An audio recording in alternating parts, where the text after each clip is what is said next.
Hello, this is Paul McGann. And this is Jake McGann. And you're listening to Traveling the Vortex. Ding dong.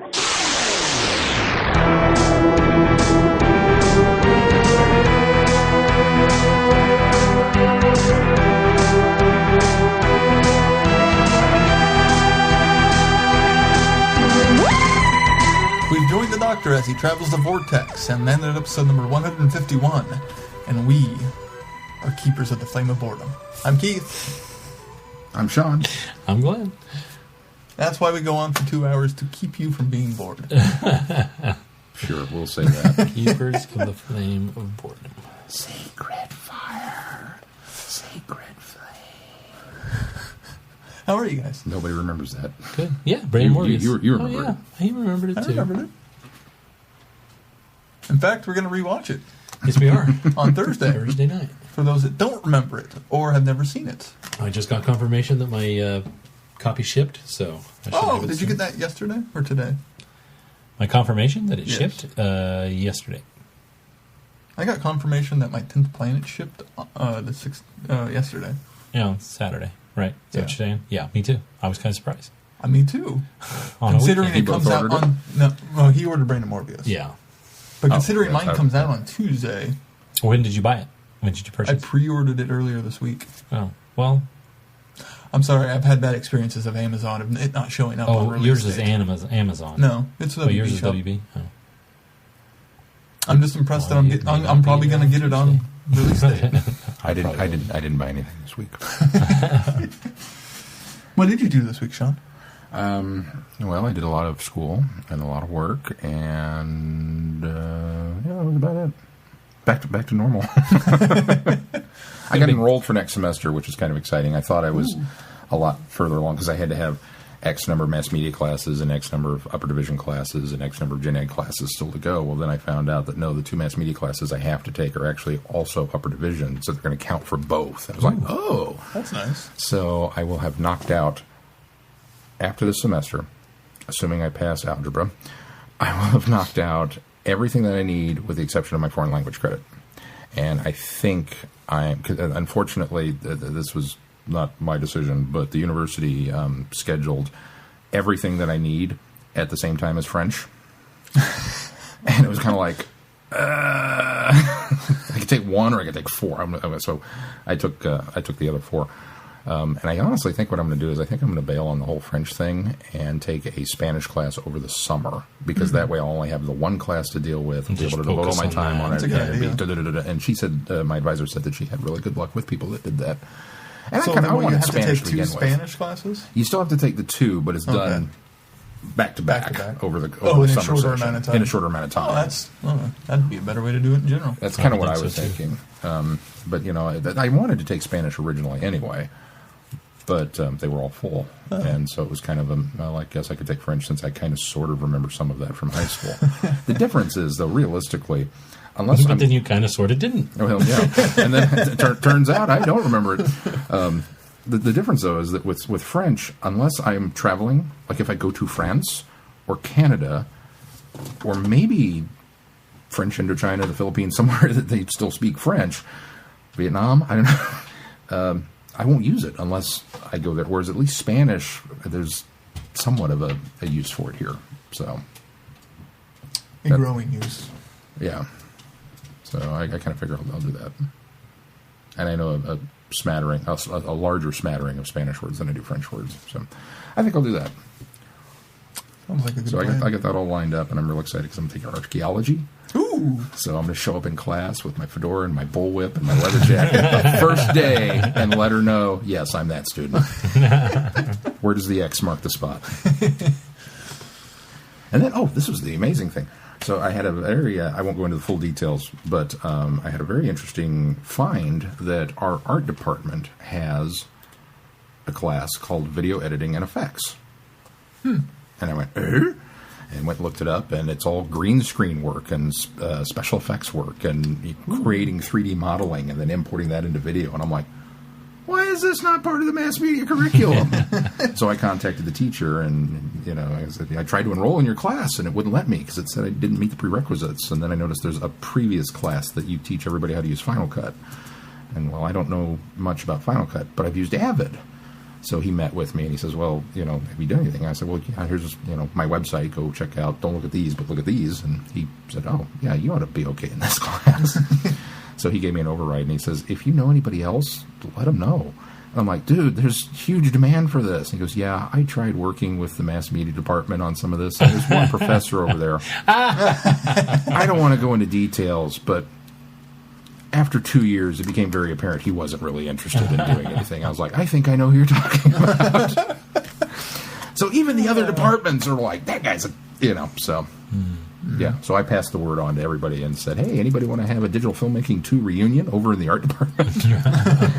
I got 3 people signed up already. So nice. He's ecstatic. He's like, we never get anything from the mass media department. Oh, wow. It's like, we don't know about it. Yeah. So. That'd be a fun class. Yeah. Oh, and you know what else the art department has? I've seen it. I touched it. Paintbrushes? No. I touched it in his office. Oh, that sounded dirty. They have a 3D printer. Ooh. We'll be using it in class. I didn't know Washburn had a 3D printer. Yeah, it's brand new. They just got it. And he was all like, yeah, come here. And he took me downstairs and he's like, look what we got. I'm like, is that what yeah. He says, I'm thinking of like doing a thing like, maybe we'll, design a mask for a movie and then we'll print them off and use them. And I'm like,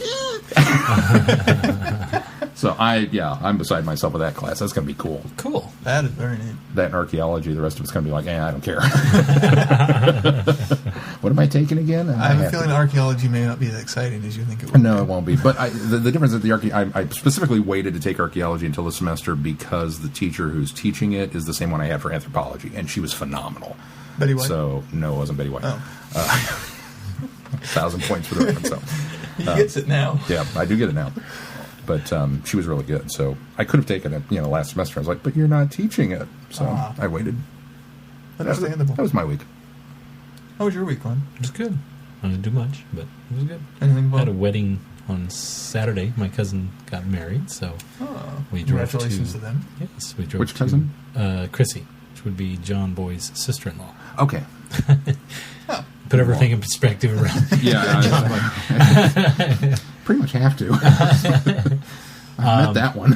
So yeah, so that was a nice little service. Or It was was that a nice, quick, casual one too. Everybody wore jerseys because they're all huge Chiefs and Broncos fans. So that was kind of funny. Really? Yeah, that was funny. That was. Well, Chrissy and her husband Jim are both Broncos fans. They're the ones that got married. Oh, okay. But that made it but easier my then. family, so Chrissy's extended family, are all Chiefs fans. So there was just as many Chiefs representing there as there were Broncos. So The Broncos, unfortunately, have one up on us this week. they won tonight. So. But congratulations to the Chiefs for such a long stretch. Oh yeah. Well, now we're tied for first with the Broncos. So, It was a in the good division, game. I so. can't complain. I mean, I saw the highlights. I didn't actually get to watch it, but it was a well-played game, I think. I think the Chiefs kind of screwed.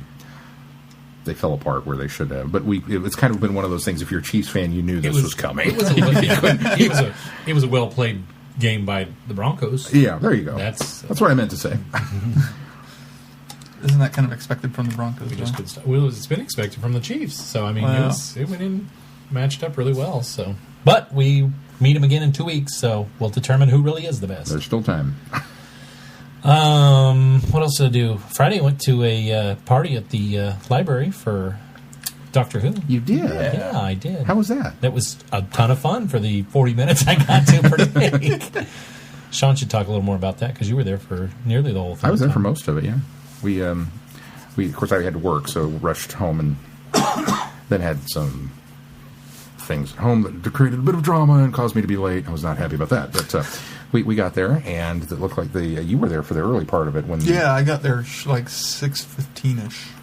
And they had the crafts in full swing. Yeah, they had make your own paper oud with yarn for the tentacles. It's a bookmark, wasn't it? Yeah. Yep.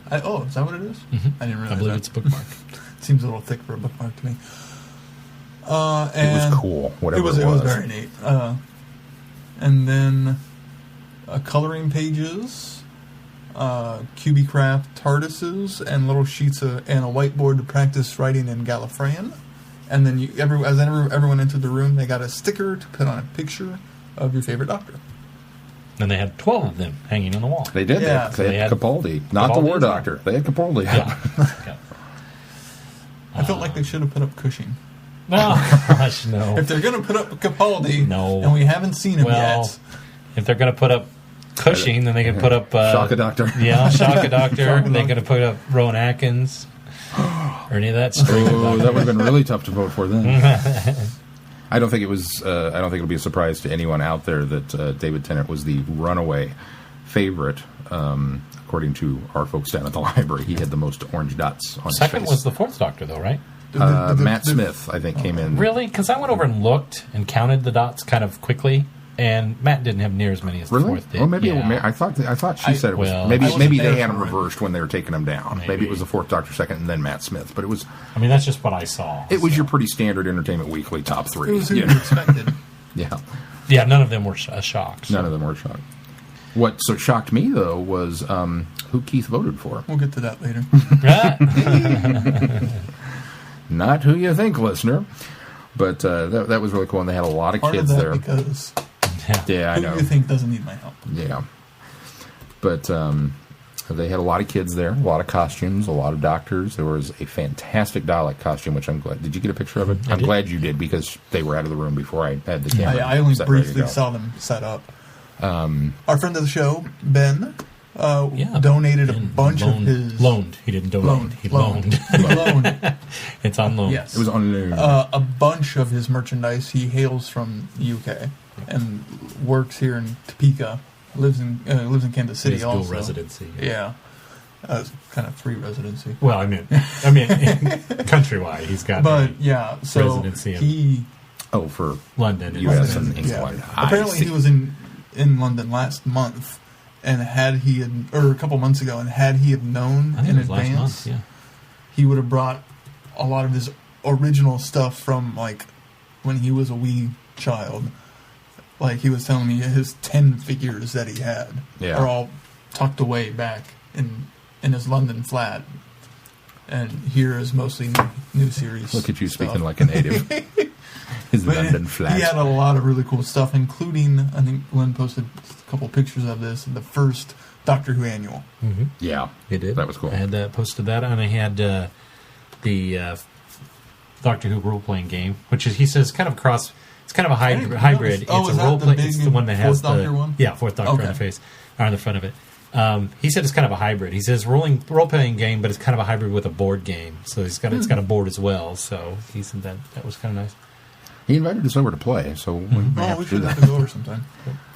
But yeah, he's got some very nice stuff, and they had him in little display cases. Well, that's just it. Even the stuff that he loaned from his house here, they only used about an eighth of it. Yeah. They had the rest of it locked up because they had these They had no 5 room. little displays, and they had a couple other people that had loaned some stuff as well. So I think they felt the need to kind of share the wealth. But Did you the happen to see the one majority out of in his, the the majority rotunda? of that stuff in there was his, and I didn't. I missed It's still it. there. Did I you was take there a picture? Saturday. Anybody take a picture? I didn't of take a it? picture. Oh, okay. I thought of it. I forgot about it. And Ben told me it was out there. In fact, I was there when they were talking I forgot about to take a picture of it. pulling all apparently. his stuff down.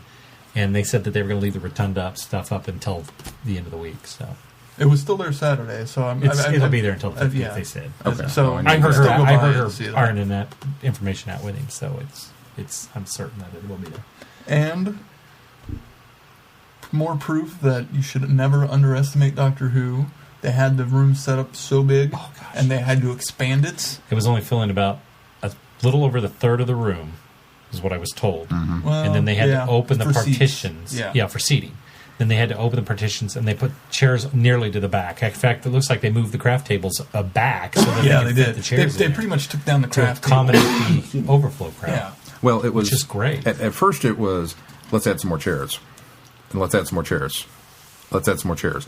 Now we're going to knock this wall out so that we can add more chairs and move the crowds out of the way. So we estimated what? Because the room itself held 100 and... Well, that was just that one section of Yeah, the room. the Marvin will hold, I think, up to 400 people Yeah. with all of the rooms open. Because for the listener, there are 3 different rooms for Marvin Auditorium. There is an A, a B, and a C. And A and C are the larger parts, and then B is in the center, and it's the smaller part. And the partitions roll through the middle of the room and separate it into 3 pieces. And so if you open all of them up, then you get all of Marvin Auditorium A through C. And that's what they ended up having to do in order to accommodate all these people, which is fantastic. I had no idea we had a Doctor Who fan base that big here. So, fantastic to see. Yeah, in fact, I met Chris, who's a friend of the show now. She's a local Whovian that we've kind of been in contact with on Facebook, and she created a site called Whovians of Topeka and Lawrence. And we're kind of, her and I are, hopefully with your guys' help, are trying to organize maybe a get-together. Since we've obviously have a big enough, and we thought about maybe doing it at the library, or Chris suggested doing someplace with coffee. So we could at least start off a place with coffee. Yes. So we're going to try to organize. The library does have a coffee shop, so we can just go right across the hall from Marvin.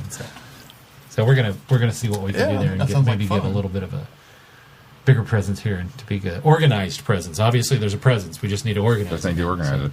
Yeah.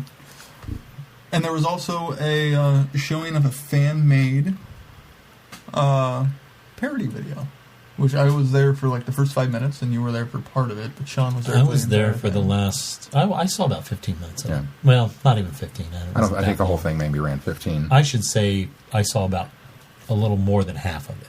So it was a fan-based Doctor Who parody called Don't Blink in the Library. And I understand they do have it uploaded to the library site. Yeah, they said they would put it on YouTube and connect it. Okay. They said within this week. Within this week. So maybe we should put in the show notes the link to so that everybody else can go see it. Well, if it's not there, let me see if I can find the you YouTube understand page. What I mean. I mean, send it to the thing. It won't be in the show notes, but we'll get it. And the idea was that it was fan-based, fan-created. So you downloaded the script, and then you went out and filmed your own version of it, or at least scenes of it. And you sent and uploaded everything, and then they edited all these little bits and pieces together to create a coherent story. And the idea being that, the Doctor always wore this particular outfit, the companion always wore this particular outfit, so that you could tell who was who during the course of events. And we were supposed to take part in that. That was one of the secret projects that you may have heard us mention on the podcast weeks and weeks and weeks back that we were kind of excited about. And then all heck broke loose here, and I got sick, and Mel's dad died, and it just kind of, sucked all of my availability away. We never got anything off the ground trying to shoot, and we feel really, really bad about it because we were very much looking forward to being part of that. Yeah. Well, I think we were part of the reason they made it an extension of the deadline once. I think they were very much looking forward to. Oh yeah, well for you guys, sure, we'll delay it. Oh yeah, well, now I feel really bad. Sorry. So our apologies to that, but it looked like they stepped up, and they had some very fun entries, and part of it was done with stick figures on popsicle sticks, and some of it was done with sock puppets. Yeah, I saw some of the sock puppets. So very very inventive group there that they had. Yeah. And the parody was fun. So it was fun. And they had nifty trivia slides at the beginning of the presentation. Yeah, a lot of memes. A lot of memes circulating, which was fun. And just in general, it was very cool. So it was. I was very impressed by it all. I was very impressed. Bravo to the Topeka and Shawnee County Public Library. And hopefully, they said that with the turnout before they started the video, that hopefully they can do something like this again because it was so popular. Yeah. So let's hope so. That'd be great. Did you do anything else, Glenn? That was it. Today I watched the Chiefs. I didn't do much else. Clean house a little bit. Rake the yard again. Lots of leaves falling, I assume. Well, it wasn't too bad because most of them were blowing out of our yard because it was so windy today. So it was just a 5-minute job this time. That's not bad. I rewatched. I did a lot of Doctor Who this week. We watched Genesis. Genesis of the Daleks. Yeah, Genesis of the Daleks on Wednesday night, just because. What? Go ahead. Just because after watching the Daleks last week, it made me want to go back and rewatch that one. So I did that, and then the movie. We did a tweet along for Who with Friends. How did that go? It was good. I mean, it's always good. It's not the movie, good. but it was the two of us, and then Chrissy, Brittany, and Josh Hapless joined in, and then Michelle joined in. Unfortunately, a little late because she wasn't aware of it. Aww. Yeah. Why wasn't I included on this list? Oops. Well, because it was really kind of quickly organized, and we didn't do it on Twitter. So it was mostly done on Facebook. So befriend all of us, Michelle. We apologize. We're sorry. We apologize, Michelle. We didn't leave you out on purpose. But we will. Brittany is organizing. I haven't seen a time yet. Brain and Morbius on Thursday night. Yeah, probably about the same time. Yeah, probably. And then today, Sarah and I rewatched Hunger. So Michelle, Brandon Morbius on Thursday. Keep an eye out for the time. And then other than Friday Night Who, I watched Mind Rubber today, since it follows up Dominators. And next week I'm going to watch the Invasion. And then today Sarah and I rewatched Hunger Games together in anticipation of next week. You're going to see... We're going to see Catching Fire. Catching Fire next week? Yes. On IMAX is the plan. Knock on wood. And nothing goes awry. And that was pretty much it. It was a pretty low-key week. We're going to have a good geek out day on that day because that's the reason we're going to Kansas City. That other thing that's happening. That other thing that's happening. The thing that's happening on the 23rd, it's not a big deal. It's not a big deal. Something's happening. But yeah, we're doing that. And then we should talk about that. That Screenland Armour Road Theater in Kansas City is holding a 50th anniversary celebration, and we are going to be there. At least Sean and I. So, where are you going to be? I already told you where I was going to be. I know, but it's still fun. I already had a party organized with my family, so I'm going to stick to that. So, if you're in the Kansas City area, I'm correct. It's free, right? It is free. It is free. It's free. The doors it's absolutely free. Open to the public at noon. There's going to be a viewing of run-up episodes. There's going to be a TARDIS. You can get your pictures with TARDIS. You can get pictures with Dalek. They'll have caricature artists there that you can get a caricature done. Costume contest, trivia contest. It's basically prizes. A mini Who Con is what it is. That's what Keith and I will be there. You can meet 2/3 of the Traveling Vortex group. Are you going to wear your shirt? Or are you going to wear your I'll probably wear jersey? my jersey. I don't know. I might wear the shirt. I'll be wearing my Traveling the Vortex shirt. My shirt's falling apart, so I wouldn't be able to wear it anyway. I think I haven't worn it since Planet Comic Con. I might hit it with an iron. Washed it very might hit it with an iron again, just in case. Mine's peeled nearly off. So I ironed mine pretty heavily. I bought cheap iron-ons. I'm sorry. So it looked good when we those first darn did Dollar General jobs. So if only our thousands of listeners would contribute to our T-shirt fund, it would have gone better. So you're looking for a place to do in Kansas City. They're going to simulcast, so it'll be at the viewing will actually be at 1:50 our time next week. So Central. I assume because they're not on the official list that it's just one of those things that somebody's got a feed where they got BBC America. I don't know how they're doing it, so I don't know the specifics of the. I'm not on the technical area of that. I don't care. I'm going to get to watch it on the 50th on a big screen. All right, well, let's move on then and talk a little bit about news. Because there's another show, Excitement. It's going to be this week on Thursday, I believe it is. Is that correct? Thursday night? Yeah, next Thursday on BBC Two, and then Friday on BBC America. We got a trailer for An Adventure in Space and Time. It looks so good. Did you guys get a chance to see it? You got a chance to see it too? It looks fantastic. Now, it just screamed at the BMI, is that what BFI. BFI, British Film Academy, and it's just been getting raved. Would that be BFA? Or Institute, British Film Institute. They've been doing screenings throughout the month, all year for Doctor Who. And so they screened this one already, and the people that had a chance to see it, early peek, said it's phenomenal, said it's so good, it's very enjoyable, that there's, obviously they took some liberties with it, but it's just so well done and so well acted that I didn't hear a bad word about it yet. So. You know what's funny is there's a whole run-up to this year that we're going to get this docudrama, An Adventure in Space and Time, or Time and Space, whatever it's called. Space and Time. Space and Time. I had it right the first time. It just didn't really. Yeah, okay, cool, and I was on board with it, but I didn't really think about what that meant. And then the trailer made it was like, oh wow, this is like a movie. I mean, this is like Hitchcock or JFK, I don't know why. That's the definition of a docudrama. I understand that, but for whatever reason, the term docudrama really kind of just threw my brain into a different track, and I wasn't expecting that. And then I saw the trailer, I was like, even seeing the pictures? Yeah. Okay. And then seeing the trailer was like, oh, I know what I'm in for now. So it's all better. Not that it was going to be bad before in my head. But, I'm really excited. I'm really excited now. Especially because I kind of had no idea what kind of direction they might go with it. And now I think I have a better idea, but I still think we're going to be pleasantly surprised with what they do with it. It looks light and fun. but I can see where it will But it looks, move into kind of a heavy message there, and some And of the drama of what it took to put especially it together. So. and especially with looks like some drama with Hartnell, which I honestly don't know a whole lot about.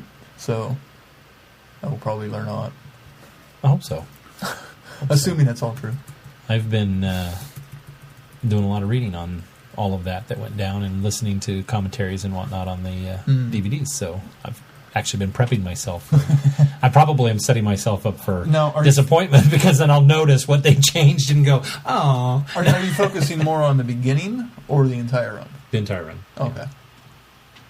Because I think that's what impressed me most about this trailer is that it's further stretching than I thought it would be. Well, I knew it would go all the way up to... Even though I knew that they cast Troughton. Well, they talked about filming the regeneration scene, so I figured they'd go as far as that. I figured they would jump that far. I didn't know how much focus might be on that. I figured a lot of focus would be getting it off the ground, and then we'd kind of jump forward and kind of hit the cliff notes. But I think we might focus more come on in where because wanting to replace it. I mean, for some people already know this, and maybe you don't, but William Hartnell, for the longest time, they said he pretty much wanted to leave, and because he was sick, and so he had a hand in saying that Patrick should be his replacement, and that all of that was nearly true. He really didn't want to go. He was forced out, and I think that's going to be kind of what the show will focus on in that aspect. So, although he did get a say in that he thought Troughton would be a good replacement as far as everything I've read. So that part is 100% true. Because the trailer definitely gives it off as you can't do this without me. Right. So that's why I say it looks like that's the route they're going. And then that's just surfaced recently. I think based on interviews and biographer accounts and whatnot. Because, like I said, for years people were under the misnomer that William Hartnell left on a admirable. I'm not good. We should pass this on. And it didn't really turn out to be that way. Although part of the trailer seems like he's kind of playing off the popularity of it. It seems like the way the trailer's cut together, it seems like during the peak of Hartnell's years, like he's saying how great this show is and they couldn't do it without me, and then it kind of turns focus. So it seems like when he's saying that, it seems like it's Reign of Terror era as opposed to later. This is the impression I got from the trailer. Oh, no. It could just be the way it's cut. Yeah, I think it's the way it's cut, because I think it was certainly... it was... I could kind of see it both ways of him being egotistical and him being, you can't do this without me at the same time. Yeah, I mean, Peter Purves has some interesting stories about how it was so difficult to work with Hartnell because he wanted things a certain way, and he was misquoting lines all the time and dropping lines, and it was really difficult. In fact, Purves, he told me at Gallifrey that it was rough working with him, and it was very difficult, and he didn't have a good time on the show, on the series. I remember you talking about that. And so it would have been about the time that Stephen joined the TARDIS. So that was happening. So that was probably the beginning of what you're referring to. Yeah. So anyway, we'll find out on Thursday or Friday for us rather. So I'm excited either way. Yeah. I went way into that more than I probably needed to. Speaking of the very start, we had talked last week about how the BBC is in litigation with I can't remember the gentleman's name, but it's the son of the man that Coburn. Yeah, the son of the man that created Anthony the Coburn's TARDIS. son, Steph, had challenged. But according to the BBC, that will not stop it from airing because there was some question last week. Yeah, if it will actually air, as to whether it would air or not. Speaking of Unearthly Child, BBC 4 is running that, correct? You saw that? Yes, BBC 4. 10:30 p.m. Thursday, November 21st. Speaking of Unearthly Child, following Adventure in Space and Time. Sorry. No, you didn't. You did it on purpose. You're entitled. I do it to you all the time. Okay, so following Adventure in Space. So Adventure Time and Space first, then Unearthly Child. But that's on BBC 4. In the UK. In the UK.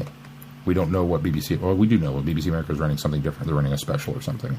I'm not sure what I don't remember what their schedule It's is. airing primetime Friday Yeah. on BBC America, so I don't think BBC America is airing an Unearthly Child. They're running something because they've got Doctor Who slated like. Well, all yeah, weekend. they've got, Okay. but not an Unearthly Child. Speaking of which, Speaking of Unearthly Child, I happen But then there's this one that did. I happen to boot up my Xbox this week, which is unusual in and of itself. What's an Xbox? I don't have time to play anything. And I changed my avatar into the winter clothes because I thought shorts and T-shirt was a little inappropriate.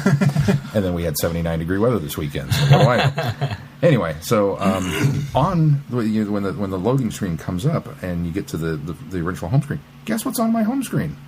In the big box.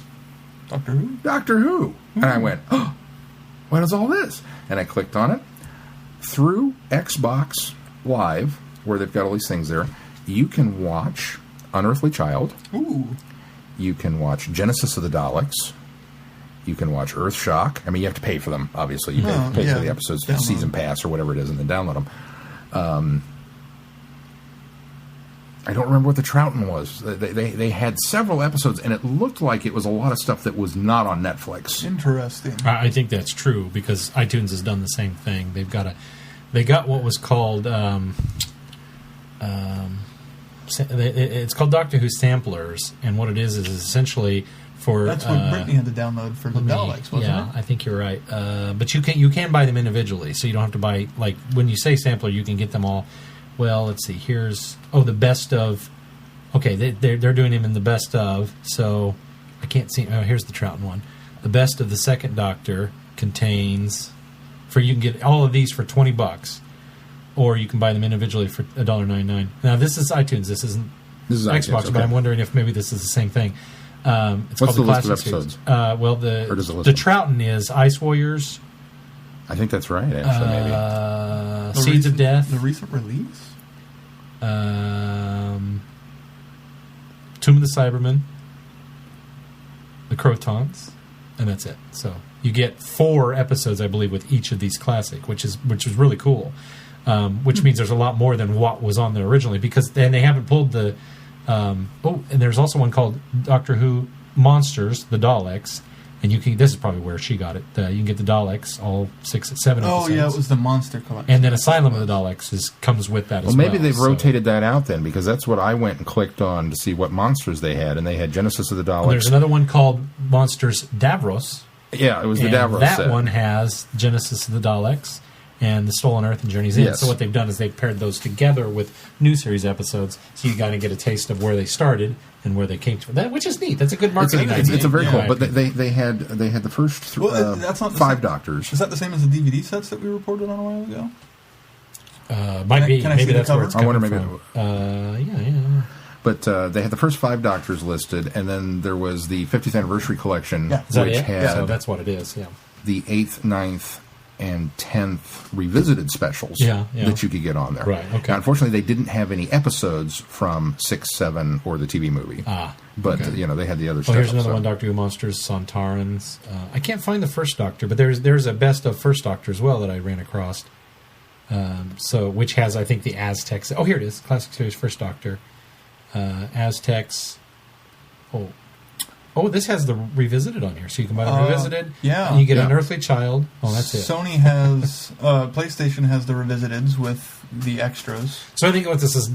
Go ahead. I'm sorry. I'm not trying to interrupt. I'm scrolling through. Okay. All I see is... Oh, and an Unearthly Child. See, so I Okay, think what so it's this part of that is set, this is they're cross-marketing to the digital platforms. They're Right. making them available digitally is what they're doing. Well- and they're obviously doing it on the what do they call that now? The Xbox Store, I think they call it.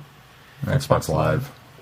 Well, it's all marketed through, because you don't have to have an Xbox. You can have Windows Player in order to get them as sure, well. yeah. So, Microsoft Store, there's I a don't know new what way it's that they're marketing all that, but obviously It's Xbox iTunes, you say on the PlayStation. It is Store. on the PlayStation It's probably Store. on the Android Store as well. I was just thrilled that it's like, it's on my Xbox. Yeah, I mean, no, just that's cool. That's amazing that they're reaching out to all these different platforms at this time, and hopefully they do well, because again, if they do absolutely. well on digital, we'll get more content and more apt to get missing episodes. So good news. Thanks, Sean, for bringing that up. Unfortunately, from my phone, I can't look up other episodes. So you can get Unearthly Child if you have an Xbox or if you have iTunes PlayStation. or a PlayStation. So you can join us. Chat along. For Friday night. Tweet along with us. Readily available. Yes. We should mention, speaking of digital formats, that Big Finish has finally an announcement for us. Keith. They released Destiny as a Doctor of the Time Machine. Yay! Which, an update from last week, and I think it was Holly that pointed this out to us, and so thank you, Holly. She did. Keith and I were half right. We knew it had been released, but we had just had some cross information on how it had been released. Right. Apparently, iTunes and Audible had a copy of it. They were able to release it. Big Finish was still in some confusion because they're the ones they were directly working with Audio Go as far as distribution goes. And so now this week, just this past few days, Big Finish has now been allowed to release it on their end as well. So it is now available through Big Finish as well. So if that's how you've been getting your copies of Destiny of the Doctors, then you can get it there at Big Finish now, which is exciting because I'm glad that they were able to iron out whatever they had. Yeah. Now, I did see a tweet or something from Nicholas Briggs last week, which is why I said, don't worry, they'll iron this out. I think Nick Briggs had said somewhere that, hey, everything's going to be okay. It doesn't affect Big Finish much, so don't worry about it. And that's why I was pretty confident that it was coming. Do you remember last week when I said there was a picture of a box? Yeah, that's it. That's the box I was thinking. Okay, there's another one, because that's kind of silverish. The box is silverish. There's another one that's blue that has soundtracks. Okay, yeah, this is all Destiny of the Doctor. That's the one that he showed us, though, was the soundtracks, because I remembered it. In fact, I went back and looked it up, and I went, oh, okay, yeah, this is what Keith was talking about. So. I thought, at the time, I thought... So again, both of you were right. Yay! I like being right. High five. Yeah. Two halves of a right makes a whole right. Yeah. There was some other Big Finish news that kind of slipped under everyone's radar because of the Minnesota. Yeah, that's true. The information came out the same day, and everyone was freaking out about Night of the Doctor. And overlooked that Tom Baker, Lala Ward, and John Leeson are returning to Big Finish for new stories. Which is exciting. Yes. Because they haven't done 4 and Romana 2 in this new run yet. Because before Mary Tam passed away, they did some Romana 1. Well, and they're wrapping up. He has done some with Leela, which is what they're just finishing now. Well, and they're wrapping up the Gallifrey run with Romana 2. Romana 2 and going into Romana 3. And Leela. Leela is in that as well. So. Yeah. So, sounds like they wrapped up, or Lala Ward won't be busy with that anymore, so now she can do this. She can move over and do some stuff with Tom, and obviously their relationship is amicable now, so... or they're going to record in totally different rooms and hope that they play off well together. Ooh. I like to believe that they're amicable and everything's water under the bridge at this point, but you never know. I would hope so. There's going to be a limited edition box Richard set Dawkins now, right? Yeah. So. Called The Fourth Doctor by Gareth Roberts.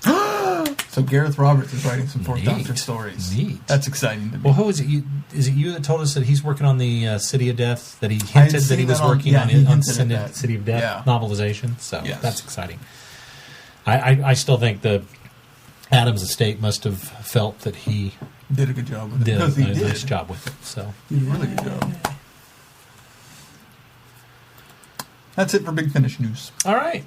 Well, let's, real quick, before we get into the really big, exciting stuff this week, let's talk a little bit about missing episodes. Oh, okay, yeah, go ahead. Are you sure? Do you want to jump in I before thought you were going to something else. I'm sorry. No. Missing episodes. I had alluded last week that we might have I'm not going to go into this too in depth because I still do not like to. Exactly. I don't like to propagate these rumors.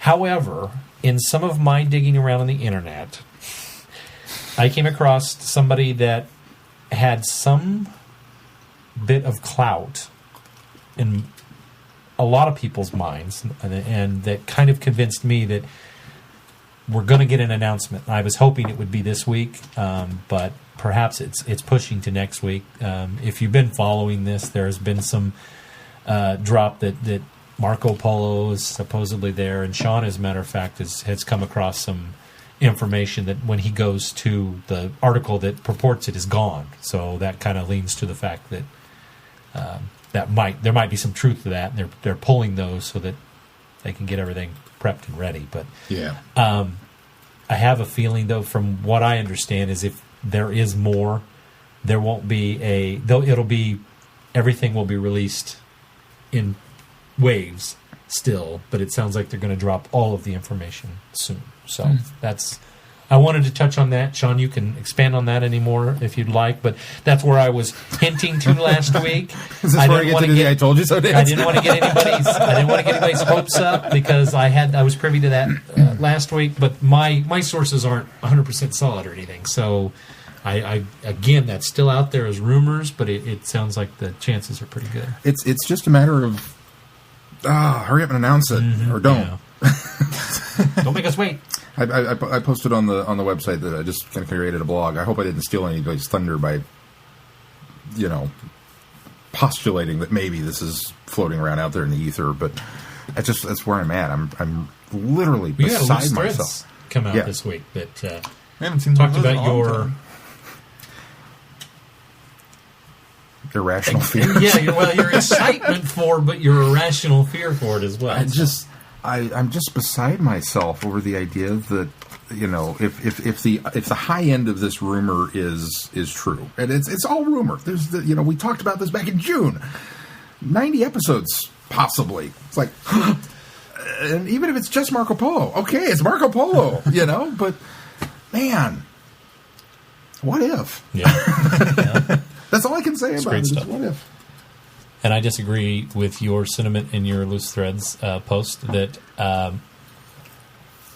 I have been living we're fandom that has that tragic backstory because we have. I don't want the tragic backstory anymore. I want it all. Yeah, I I agree want to with be that. in the same camp as Star Trek and all these other Battlestar Galactic and all these other fandoms that have everything available to them.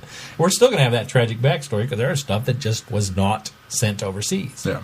Fortunately, it was only a handful of things that now they can definitely animate.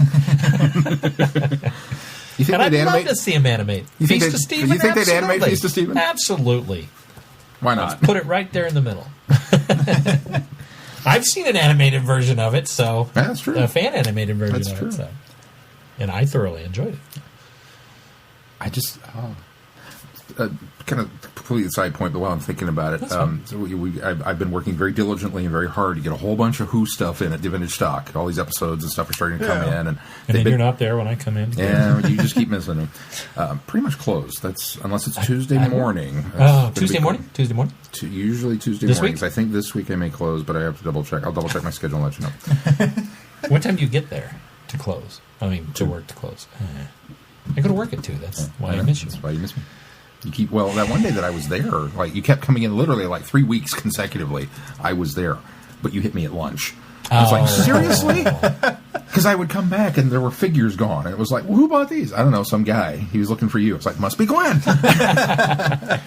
But so we've got all these episodes in at work, and I'm very ecstatic, and they've been very good about basically sending what I've asked for and then getting us on the auto replenishment. So we'll continue to get them. I was impressed that Tomb of Cybermen was already replaced. Tomb of Cybermen, yeah, that's pretty much the next week. We get them in. I had a gentleman in today who, I talk to generally on average about 3-4 people a day who are excited that we've got the stuff now. So it's like, oh, okay, cool. And they're not people I know, which is an exciting thing. But he bought Doctor Who the movie. Yay! Without having seen the other thing that we're going to talk about later. Oh, really? Yeah. And it was like... Did he know of the thing? Nope. I directed I don't know why we keep saying this. I directed directed know about Night of the Doctor? I directed him to Night of the Doctor. So he. Did you tell him to watch the movie first? Yeah, I said don't. He remembers it. He'd seen the movie back on in '96 when it aired, and he was just like, I can't believe this is finally out. And I mean, he was just like, like the Holy Grail. He was clutching this DVD like it was that hard. And I was like, well, have you seen the miniseries? He says, no, I've only kind of caught a handful of, I watched some Eccleston, and then I didn't see much Tennant, and then I've seen a handful of Smith, up to Amy and Rory leaving, and I haven't just got back into it. And I'm like, okay, well, they're doing this? And he goes, yeah. I said, okay, go here, go look up Night of the Doctor. Don't read anything on it, just watch it. He says, okay. So I'm hoping that his brain went. But I had to share that story because it was one of those in the middle of this crazy, hectic, weird day that we had today. Because today really sucked. But in the middle of this weird day, it was just one guy, and he's clutching that Doctor Who the movie. So well, this would make a great segue, but I do want to mention something real quick that's off topic here. But what reminded me is Vintage Stock is we are still working on getting our winners their minifigs, or they're not minifigs, they're vinyl figs. But I believe we're still waiting on a shipment to Vintage Stock of the Doctor's set, right? So that our winners have a chance of getting just solely Doctors. So because you really don't want the Scribble Monster from Fear Her. I mean, let's be honest. The vinyl fig of the Scribble Monster would just not do it for you. No, we're hoping we're waiting on a shipment to get in so that we can get some of the prime real estate as far as these figures go. So just hold off. We've got the 3 winners. It's not like we're sitting here laughing like, ha ha ha, we've got your money. No, we're ready. We're ready to go as soon as we get our shipment in. So just. Hold on tight. And I may have some information on that. Talk to me off mic afterwards. Okay, remind me. Terrific. All right. Should we talk about the Children in Need before we go to Night of the Doctor? Because we're not going to talk about it as long. Yeah, okay. Now Glenn's looking at the notes going, I can't make that work. I have this set in my mind. And this is how I'm going to do it. That's okay. It's just they go. I was going to do them in the order of how they dropped this week because I think that's significant. So. Oh, really? Let's talk about Night of the Doctor. Let's talk about Night of the Doctor. Wait, our friend, we got to do our dun dun dun. I don't have a big. Oh, that wasn't even big enough. No, I don't have a big enough dun dun dun in me. Nothing you can do that was big enough. Nothing you can do big enough for that. Our friend Patrick tonight asked us, "So, what did you guys think of the minisode?" And I went, he's like, "What? I'm Kermit." You look like Kermit when you do that. Yeah, you even got the floppy arms going and everything. And unfortunately, he doesn't quite get our glee-ness over it. He thought it was cool, but he's never seen the movie. So we're gonna have to rectify that. Yeah. Or listen to any Big Finish. Yeah. Because I'll tell you what, you were talking about. I offered him. Oh, I have his episode if you want to watch it, and he's like, "It's not all audio, is it?" I was like, "No, he did a television movie." Well, because you talked about this guy coming in and buying the movie, me excited. Coupling it with the fact that he's done this Big Finish stuff, and the Night of the Doctor really just qualified to me. All Big Finish. 12 years of Big Finish audio. That was just fantastic. Oh my gosh. I love the way Colton phrased it on our Facebook page, that he literally broke down companion by companion, that because he mentioned Charlie, that canonizes this, and this. Right. And because that canonized that, then all of a sudden these companions are now canon. And because those companions are now canon, there was this one where they crossed over into the Fifth Doctor, all the Fifth Doctors. So, yeah, pretty much. It essentially canonized everything. Everything from Big Finish is now canon. Just based on name dropping. Yeah. I think even just name dropping the fact that there are these companions. Well, it simply did. But you don't have to backtrace everything. But not just the Eighth Doctor. Well, no. It was you're absolutely right, but it was nice how Colton was able to connect the dots and go, well, to make it even more official. Yes, that was kind of cool. So, okay, I want your first reactions when you saw it. Like when you. I saw it before you guys. I know you did. I know you did. In fact, I almost screwed things for probably both of you, but you almost did for me. I'm going to go first actually, because here's the deal. I was up late. I probably when did this drop? I don't know when it dropped either, because I was probably you were last because I walked in while you were watching your first viewing. But it was I was probably awake when they posted it. I just wasn't online. I was watching Genesis of the Daleks. What day was it? It was late. Late Monday night. Late Wednesday night. Late Wednesday night. Yeah, it dropped Thursday. Okay, so late Wednesday night. Paul McGann's birthday.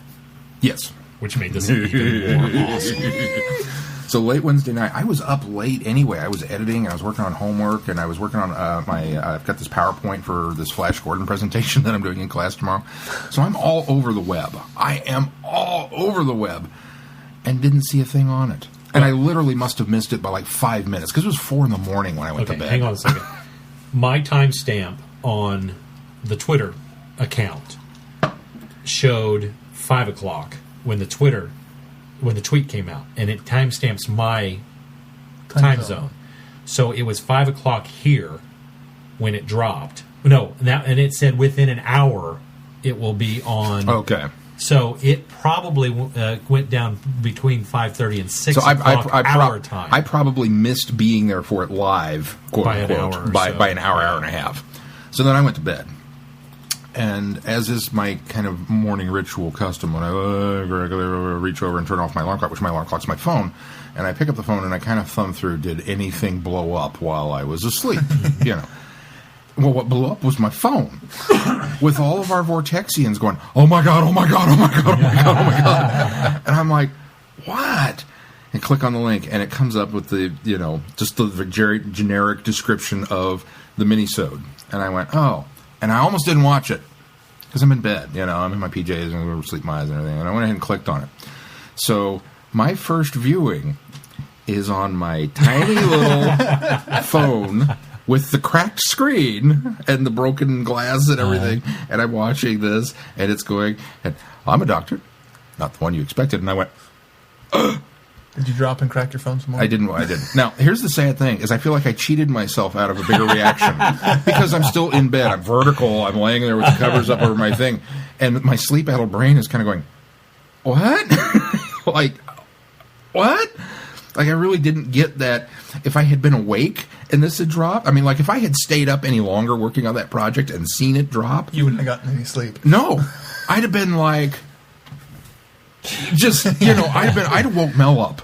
Honey, come here, you gotta watch this. I'd have dragged her out of bed at 5 a.m. and said, you gotta look at this thing, it's the coolest thing in the history of things, And so I kind of just laid there, and then I booted it up again and watched it on my cracked, tiny little phone screen. And I watched it a second time, and it was just like, oh my God. I mean, just...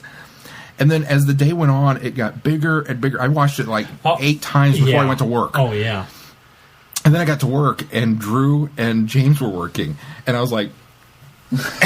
just and they're like, what? It's like, have you seen it? No. Okay, James, figure out how to get on YouTube on the computer, because of course everything is blocked on our computer at work. We can't look at anything. And so James is like, I don't know if I should be doing this. So he pulls it up, and I'm like, cut the music. And we booted it up and pumped it through the speakers at work. And they were both like, and they're watching, and the spaceship and it's crashing, and then I'm a doctor, and both of them went. And they had the greatest, and of course I'm standing there with this cheese-eating grin, because I know. And Drew only a few weeks ago was introduced to the 8th. Yeah. Drew, you want to talk about somebody whose mind was blown. I wanted Drew's reaction, because he was like, and he's pointing at the screen, that, and he's not like confused, he's excited. That's the 8th Doctor. I said, yeah, I know. James is just sitting there with this grin like you would not believe. Just this huge grin on his face. And he's like, and he looked at Drew, and Drew's like, that's the 8th Doctor. And James like, yeah. Like he's confirming it with her. And Drew's like running around to people in the store that he doesn't know. That's the 8th Doctor. And they're like, what are you talking about? So I go back to put my coat and everything up. And Drew follows me back to the office. He's like, I was like, dude, go back and finish watching the episode. What are you doing? So then they went home and watched it over and over and over again. And it was just, And then I saw... before Friday Night Who. Yeah. When Drew walks in, he's like, oh, that again? So, and I'm so... I have to throw this out there. Because as the day wore on... Because I was trying to get it to Mel. It was like, you gotta watch this. And every link I sent her wouldn't work on her phone. Because, of course, she's in this big corporate building downtown and nothing works for the state. Because it's all copper wiring and pipes and concrete and stuff. So she has no signal. And her Wi-Fi and everything's blocked. Her computer can't do anything. And I'm like, you need to you go take a bathroom break and go in the stall and watch this, because it's that cool. And I don't want you to be spoiled on it. She's like, I'm not going to see anything at work. Just boot it up at home, and then I'll get to it. Well, I finally found a link that I'd sent to her through something or another. And she called me like half an hour later. She went, oh my God, oh my God, oh my God. I was like, oh, you watched it? Oh my God, oh my God, oh my God. And I have to throw this out there, because as I was so worried when I was trying to get something from Mel, and the Facebook posts started piling up as everybody was sharing it, that all of a sudden all of these posts started coming out about Paul McGann returns to TV. Here's the link, and because by that time, then you're just ruined. Well, and I'm so grateful that I caught it when I did, lying in bed on my tiny little cracked screen, because had I seen that post, I'd have just been robbed of the whole surprise. And mine was I got up that morning, got the kids ready, got them dressed, got going to school, and I was on my computer. And the kids, we were literally just about to walk out the door, and the kids were sitting on the couch putting their shoes and socks on and everything. And I'm looking through my Facebook posts, and I don't remember who it was, whether it was Rachel or it was Chrissy or who it was. Somebody had posted, "I can't believe this." And it had a link to Night of the Doctor. And I went, "Oh, okay. I didn't realize that was going to drop today." I thought, well, I'll cue this up. So, fortunately, I went to... Actually, it was on my phone. It was on my computer. It was on my phone. But fortunately, I have Apple TV, which I push one little button on my iPhone, and it goes right to my Apple TV. So I fired this thing up. And so Caitlin's there with me, and Mason's over here on the other side. And we're watching this, and ship's crashing. And I hear, "I'm a doctor." And I went... and my jaw dropped to the floor. Still couldn't believe I was hearing what I was hearing. And then they showed him. And as soon as he started talking, I looked over at Caitlin, and I had this big old grin on her face. And she looks at me just as slow, and she's got this big old grin on her face. I had no idea it would be that reaction for her. She's this big old giant grin on her face. And then we both look back, and she goes, "That's?" And I said, "Yes, it is." And so we're both sitting there with bated breath watching, and I'm looking over at my son, and he's over there, and he's kind of just watching, and he's smiling, and so it goes through, and it's all done, and after it's done... I'm happy that you're happy, Dad. I look back at Caitlin, and I go, "Yay!" And I start clapping and cheering, and she starts clapping and cheering, and Mason jumps up off the chair and starts, "Yay!" jumping around, and of course I go, "Do you know what you're cheering about?" "No!" Thanks for the support, son. But anyway, so then I'm going to take... I'm like, I got to watch it again. Kids are going to be late to school. No, we can't watch it again. So I rush him off to school, which fortunately is only like 2 blocks away, and I come back, and I literally watched it 7 times in a row, over and over again, getting the exact same chills. I'm getting chills now talking about it. Yeah. Chills every time I heard his voice. Yeah. Every time I heard his voice. And just... throughout the day, I think that's when I texted both of you, because I don't know, for some reason in my brain, you guys had seen it. So I text, I guess Paul was involved. That's all I texted. That's all you said. And so then I watched this. I watched this 2 or 3 more times, 5, 6, 10 more times. And as the morning rolls on, I think, oh, Keith's not even up yet. Oh, no. So I got on my phone to see if there was a way to take a text back. Unfortunately, there's not. So then I walk into work, and he's... So let me pick up. Okay. So my alarm goes off 11:45. Look at my phone. 4.5 hours after I've texted him. Look at my phone. 0 hour plus 4. I see a bunch of notifications. Clear all. That's what I do. Oh, yeah. Okay. People liked my Instagram posts. Okay, whatever. Okay, delete. I'll look at them later when I'm awake. I check my messages. Message from Glenn. So Paul was involved. What? I haven't had coffee yet, and we've made it very clear on this show how I don't function before You do not coffee. function before coffee. So I go and I hop in the shower, and I think to myself, what was he talking about? Something must have leaked about the 50th. Da-da-da-da-da. I'll look it up when I get to work. Da-da-da-da-da. I get to work. I start working. I get a little break, and I'm like, okay, I'm going to go look up what he's talking about. I hop on Doctor Who News or whatever, and I'm like, oh, the Night of the Doctor, that minisode dropped. Okay. Click. Ah! Pause over my speakers, and I'm like, boss is in the other room. Go back to work. And so I wait for a little lull and think in the back of my head, where can I get headphones? Where can I get headphones? Because mine disappeared from my desk. So where can I get headphones? So I go find a pair.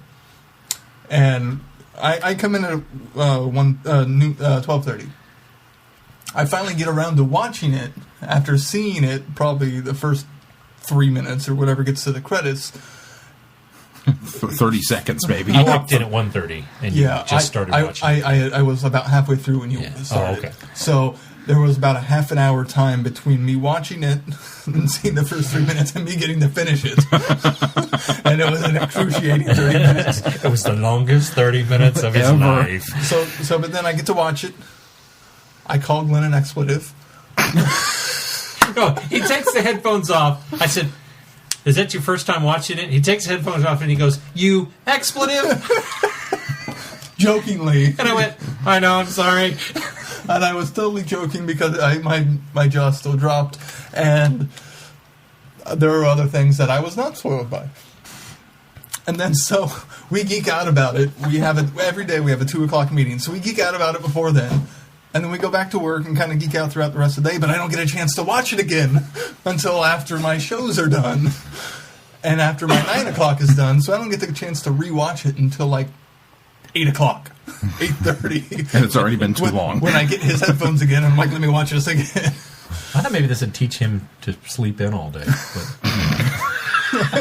See what happens when you sleep? You miss things. So I have to throw the biggest thank you and compliments to our listeners across the board for being tactful in their posts and not spoiling it. Yes. You guys rock harder than 90% of fandom on that day. I cannot express how proud I am of our listeners. That sounds self-serving and stupid, but you guys are awesome. You guys are awesome. Everybody, even peripherally associated with Traveling the Vortex, except for Glenn, did not spoil. No, I didn't spoil it for any of our listeners. No. Did not spoil it for me. And I'm thankful for that.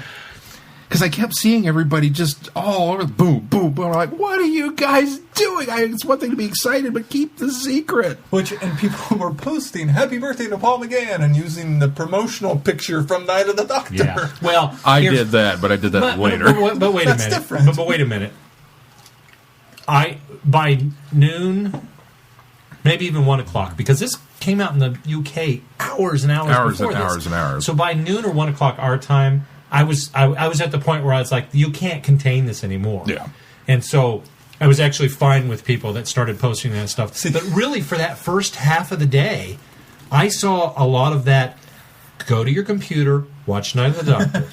Go to your computer, watch it. And that was all they were saying. Too. And he Patrick texted us. Saying, go watch now. Yeah. So, well, from Patrick, who enjoys Who, but isn't like our level of, and literally a text with the link, go watch now, with periods between each of the words. And in my half awakeness, I didn't put the two together that Glenn and Patrick were talking about the same thing. There's no way he's talking about this. Just periods punctuating each word. My favorite thing of this whole story, well, there's a lot, but one of my most favorite things is this is how it all started. Doctor Who Official, the official Twitter feed, BBC Doctor Who, the official Doctor Who Twitter feed, posted, this was at, this would be 5:18 our time. So... AM. Yeah, so that would have been early in the evening for them in the UK. They wrote, "Surprise, the 50th starts now. The Night of the Doctor on iPlayer in less than an hour. Speak to no one until you've seen it. Run." That's simply all they did. And when people showed up, they got what they got. So that was incredible.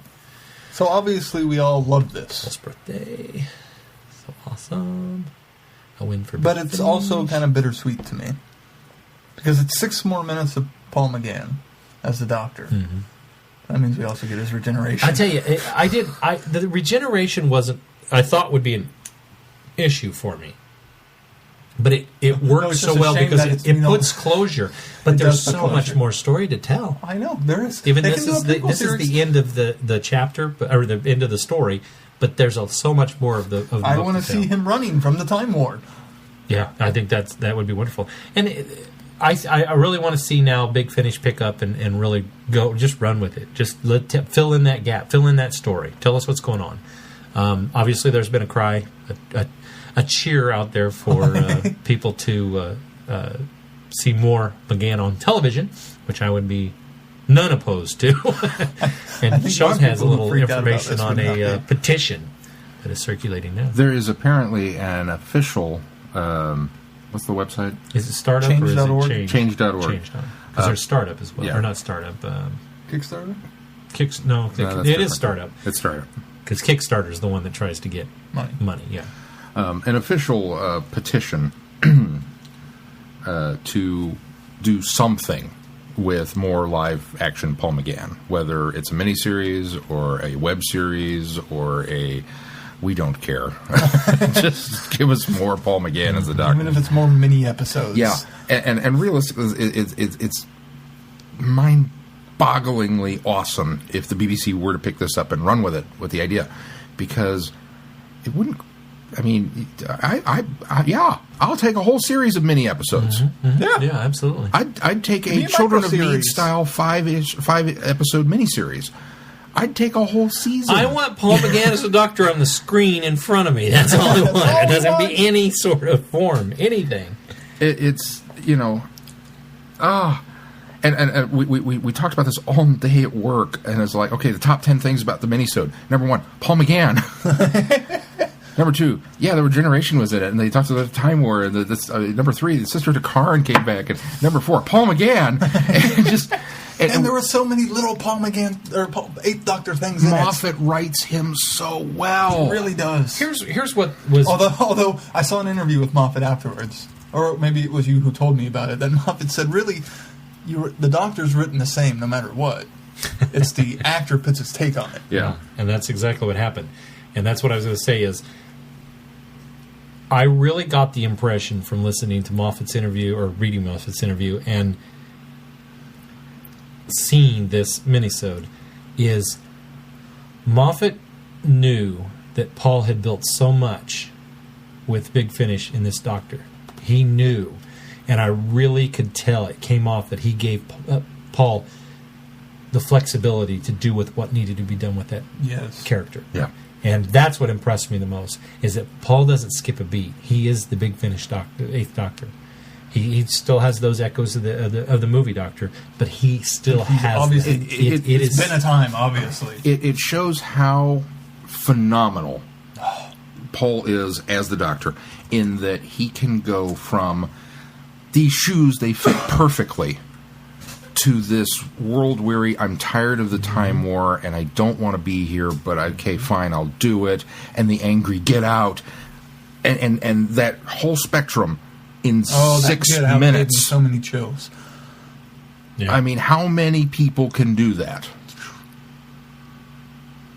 I just I know we champion. It's kind of like flogging a dead horse. We champion Paul McGann around here, not a little bit, but I think that shows it. And the comment was made at work that maybe there's a reason for it.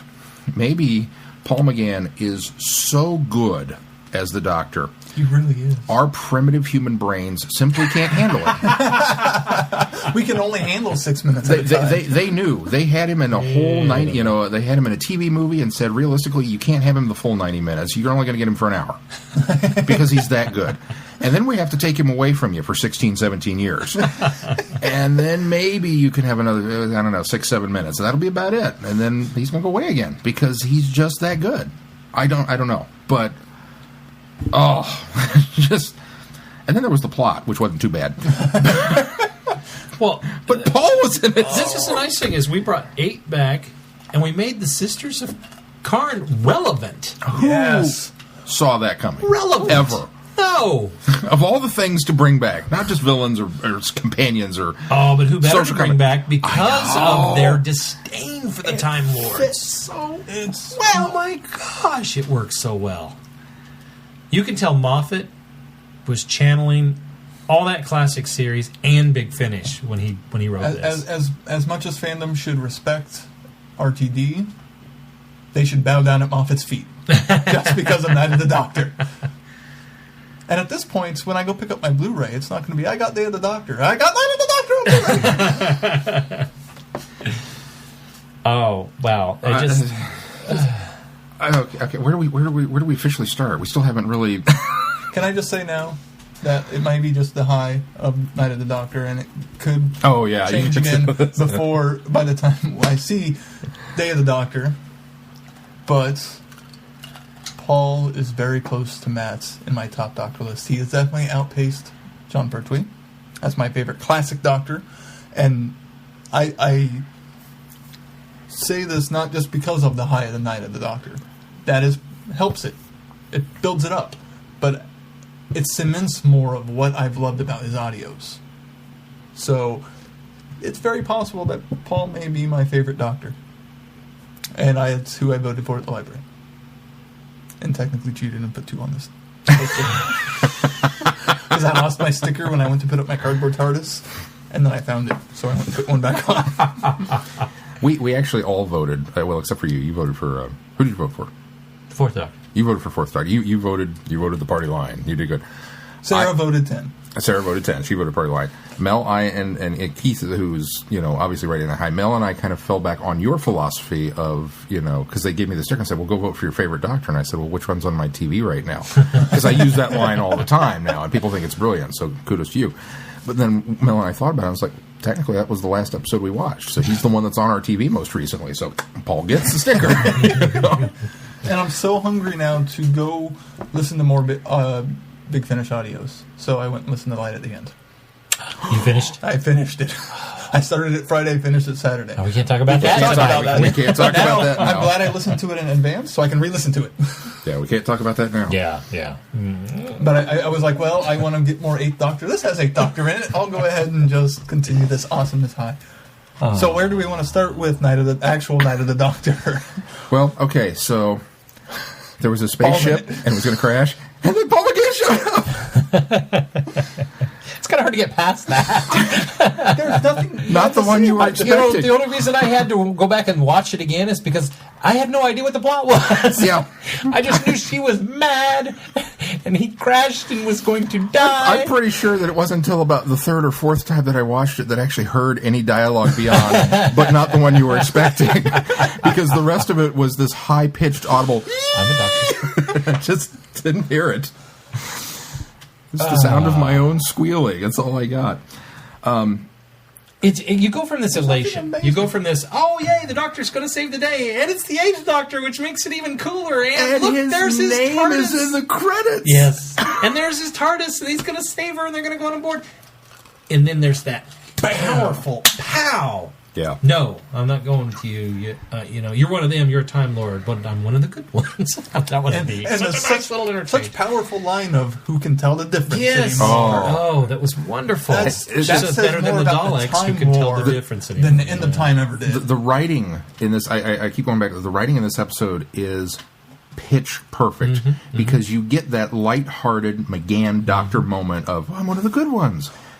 And you're like, yay! And Yes, you're chanting you are. this. And immediately it's followed with, who can tell anymore? Bam! And you're brought right back down to that crashing Well, he says, at least I'm not a Dalek. And she responds with, who can tell anymore? Yeah. Who can tell? Who can tell Bam! anymore? And it's the whole thing is this. She just keeps shutting him Then down. she closes the door. I And know. deadlocks it.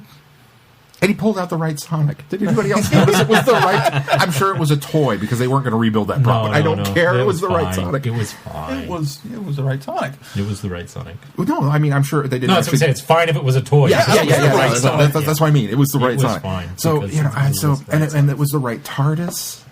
Everything. A little worse for wear. A lot worse for The only thing that I think the only thing that would have made my squee a higher pitched audible is if the door had been open to the TARDIS. Yeah, and we could have seen that console room in there. That would have been like.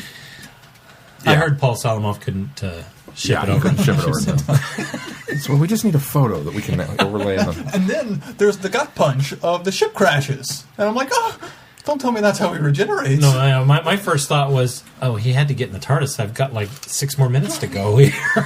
I wasn't paying attention to the timer. I was just, no, you gave him to us. And I was only painfully aware of the time because I had to get my kids to school, and I was afraid I was going to get lunch home before I left. So, yeah, and what a crack. That was rather... I'm going to say, that sucked. They even put the sound effect in there. Okay. And then the sisterhood comes out. And it's like, oh, wow, the sister. Okay, for all you newbies out there, these are not the chicks. Did you recognize them at first? I wasn't. No. We weren't sure who they were. No, that's not true. It's not that it was an instant recognition, but I just had that moment of, that? You know what I mean? It was familiar. It wasn't even that looks familiar. That was, my first thing was, but surely that's not the Sisterhood of Karn. It was one of those really doubtful, they didn't go there. And then when they did, it was like, it was another wave of elation for me. I was like, not only am I getting Paul, we're calling back to this.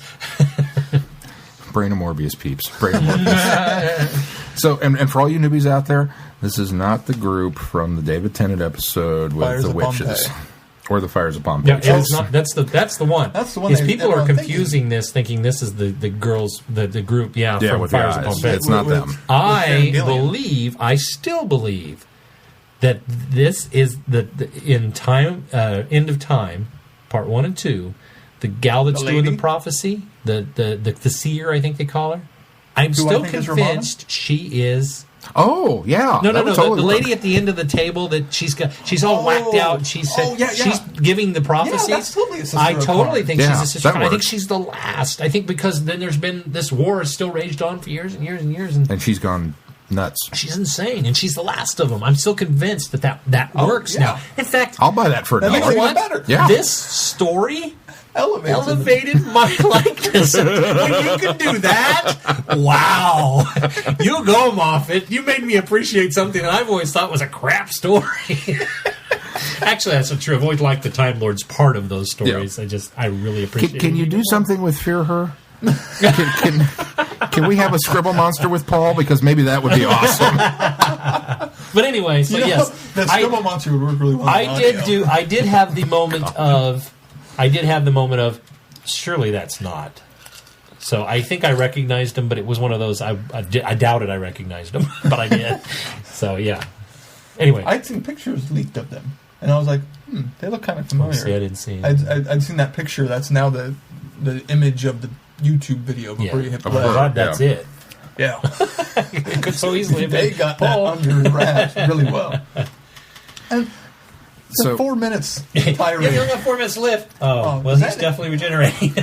You've only got 4 minutes left to live. 4 minutes? That's an eternity. Bring me a television. Bring me and knitting. Whatever knitting is. Bring me knitting. Bring me That was knitting. the last thing. Oh, the line is fantastic. That line whole is thing. wonderful. And again, I wonder how much of that is Do you know who you Moffat are? and The Sisterhood of Karn, the Keepers of the flame of boredom. how much goes, eternity, yes. Mock us if you will. how much of that is Moffat and how much of that is McGann? I think it's it's weird. hand in hand. Oh, I think man. it's hand in hand.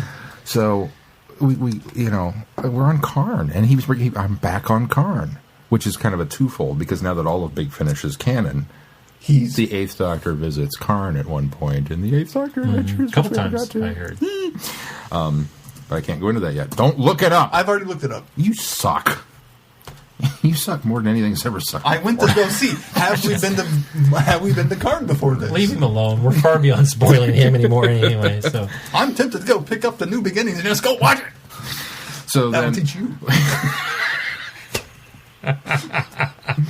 you're watching Charkin last, just for that. I'm even going to skip. We're going to watch this one, and then we're going to watch.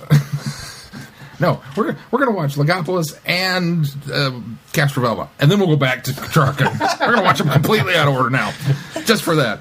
Anyway, so we got the Sisterhood. Oh my God, the Sisterhood! You already threatened to put Twin Dilemma before turn.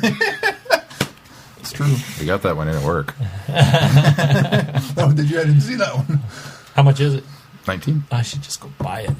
Just say, okay, Let's break down. It's the done. piece of my collection. I'm going to own it someday anyway, so might as well get it now. You sure you don't want it to be the last one? We're you pick going up? way off topic. Yeah. Anyway, so the Sisterhood are in this, and we get this great line about 4 minutes is an eternity. I can do this, I can do this, I can do this.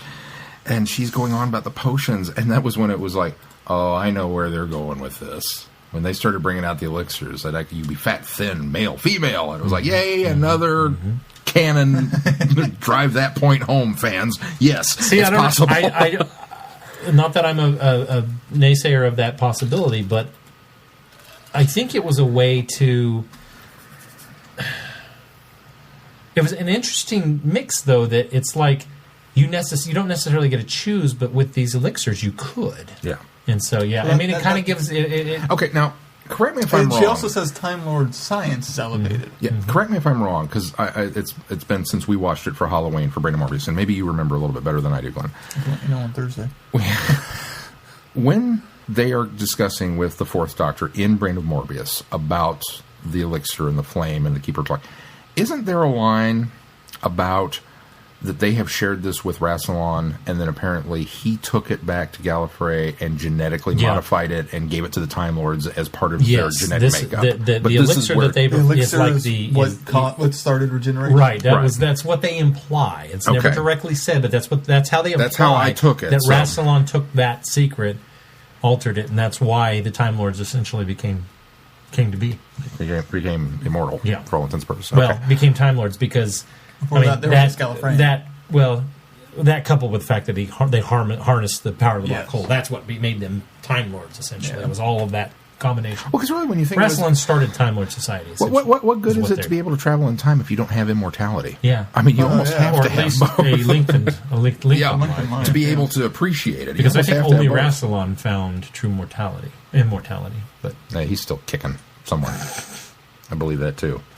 He's in a storage closet in Nigeria hoarding episodes. He's in the Divergent Universe. No, anyway. He came back for the end of the war at the very least. Oh wait, but then he and the others were, well, no, they did. We don't know. We don't know how he got out. We don't know how he got out, but he got out. He's still around somewhere. It's like Davros. He's like a cockroach. No. I think anything that took place in Big Finish is pre-Timothy Dalton. Yeah. We don't know where they are from there. Essentially, they were sent back into the time bubble. So yeah. Anyway. So at that moment when the elixirs came out, I began to have this sinking pit in my stomach because I know what's coming, and I don't want Paul to leave. I'd rather you killed him. Sweetness that is the bittersweet. I'd rather you killed him. I'd rather he died. Just but that was the end of it. And, don't even. And then it happened, and it was so awesome. When it happened, I was elated. Yeah. When it happened, because I did the same thing. I did that moment of, this is it. This is the end. This is that moment that you lived through with every one of your doctors that we haven't ever had and thought we would never have. And then it happens, and the way it was, the moment was not prepared for. Physician, heal thyself. That is one of the best regeneration lines ever. Yes, absolutely. And when he chooses and he picks up the bandolero and he looks at it and goes, "Warrior." That was just. And then the fact that it's a young. Yeah, and then looking in the reflection. And they did a good job making him look like a young John Hurt. And I said, you know what? I think it's archival footage from somewhere. Yeah, it probably is. Yeah. And then I looked at it and I said, you know what? Doing that, showing me the young War Doctor, and I'm going to next week meet the aged War Doctor, that tells me that he raged for years. He was that as a warrior for years. Easily 30-some-odd years in his time. Years. And he just when he takes the cup, how many? Easily 30. He's easily at least. He looks like he could be 18 in that. Yeah, well, not 18, but probably he aged like Obi-Wan aged. Well, 30 years. That's true. You could have aged quite a bit. But he takes the chalice and starts Charlie, and I was like, I did too. And then I was like, no, Cariz, what? Lucy, what? I think I was more, because I haven't been introduced to the other companions, I was more freaking out of the fact of, they're actually constituting, because Charlie wouldn't be too big of a stretch, because we got the Destiny of the Doctor with Charlie. Yeah. But then Cariz. Yeah, but Cariz was around for a little while. Yeah, but still, just... and not nearly as much crossover. Right, I think that's where you're going. Yeah. I see. He's not as widely recognized as a companion. Yeah. And Lucy's just within her own little... Lucy. Yeah. And Tazin. I don't know who Tazin is. Tamsin, that's what. Tamsin. There was one other name, wasn't Tamsin. There was 5 names mentioned, wasn't there? Yeah, I can't remember what the one between Lucy and Tamsin was. A lot of people are saying, well, you didn't say anything about Mary Shelley. You know what I haven't seen?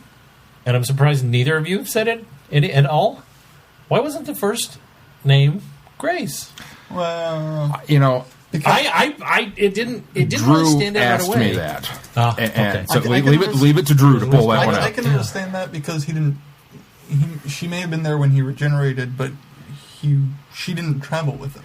Aside from the one comic story. I go back to the possibility that Grace is, from a purely non-fun standpoint, Grace, the character, is owned by somebody else. That's where I was going to go. That's where I was going to go. Molly was the last one. I think that's Molly. part of the reason we didn't see the interior of the TARDIS either.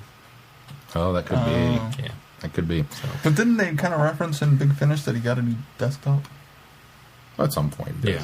In my mind, it's that all the way until somebody else takes over. Yeah. But yeah, I thought the same thing. My first thought was he didn't say... I was too blown away by the fact that they were Grace saying Charlie and Cariz and all these other Yeah. names that I didn't even notice. Well, it wasn't until my third or fourth viewing that I went, oh, wait a minute, that's kind of an important one. Well, and he should have said Chang. That's what I said, yeah. And then Grace and Chang. And the Master. Well, he traveled in the TARDIS. He's a companion now, right? That's the official rule. I know that there's some fan, as typical, backlash over the idea that he didn't get off that ship, that he died for this woman who hated him. That's in the Eighth Doctor's It's so in the character. Eighth Doctor's That's what I you guys are. I'm sorry, you guys are flat out wrong because Go listen to go some Eighth Doctor listen to the stories. Eighth Doctor Big Finish stuff, and that's exactly the Eighth Doctor. I mean, all of these doctors would do something, in keeping with that character, trying to save a companion or doing this. But only Paul McGann's Doctor would die for a complete stranger that he doesn't even know, and not only that he doesn't even know them, but they loathe him. Only his doctor would kind of cross he would into do that to that. prove a point. Yeah. Yes, Well, he would. He would sacrifice And himself. it's not. It's even more driven home with the fact where they bring her out to kind of push him to go to fight. choose this path. And that's the other thing that I liked about it is the fact that it's still this one little moment of time that he met this girl who had such an impact on him that he would have died for her or did die for her, and then chooses his path based on just this example alone as somebody that he tried to help, but because this war has completely cemented in her that this is that this isn't right. That it totally convinced me. I went along with it. Yeah, totally. Lock, stock, and barrel. The one part that the hardcore sci-fi part of my brain kind of tried to go, wait a minute. So there's the doctor, and he wakes up, and then they bring her body out, and both of them are in one piece. Well, and I'm looking at this going, no way. And I took the sci-fi fan of my brain and I beat it into submission because it was Doctor Who and Paul McGann was on, and I don't care. So shut up. I did. I had this. Hey, shut up. You don't get to talk right now. Can I say how much I love his costume? Oh, yes. Oh, yes. Oh, it's so great. And it's such a nice meld of...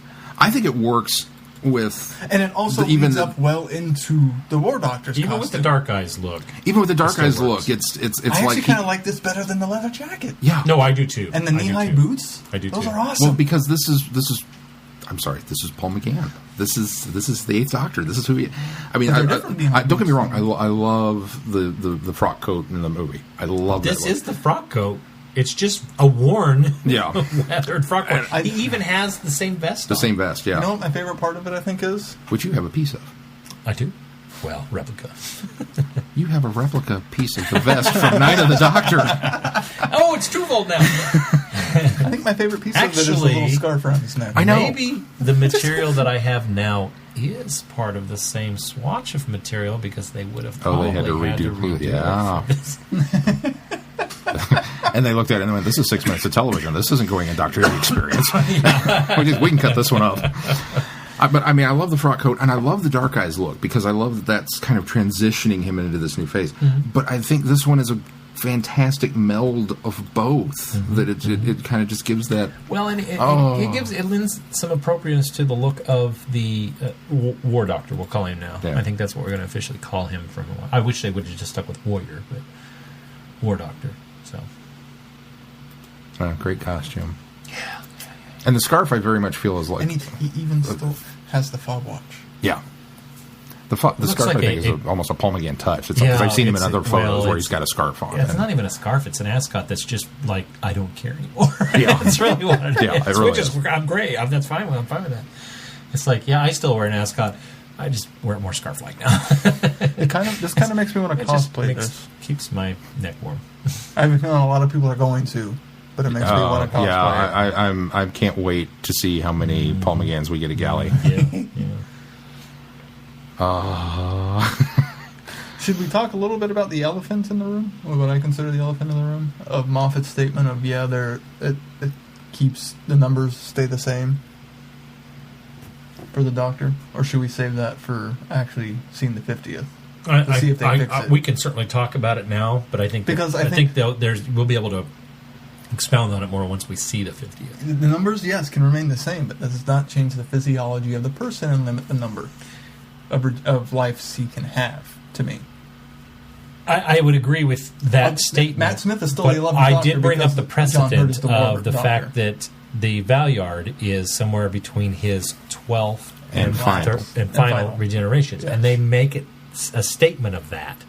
And so there must be some sort of stipulation on the regenerations that doesn't necessarily set the number at a definite personality. You know what I'm saying?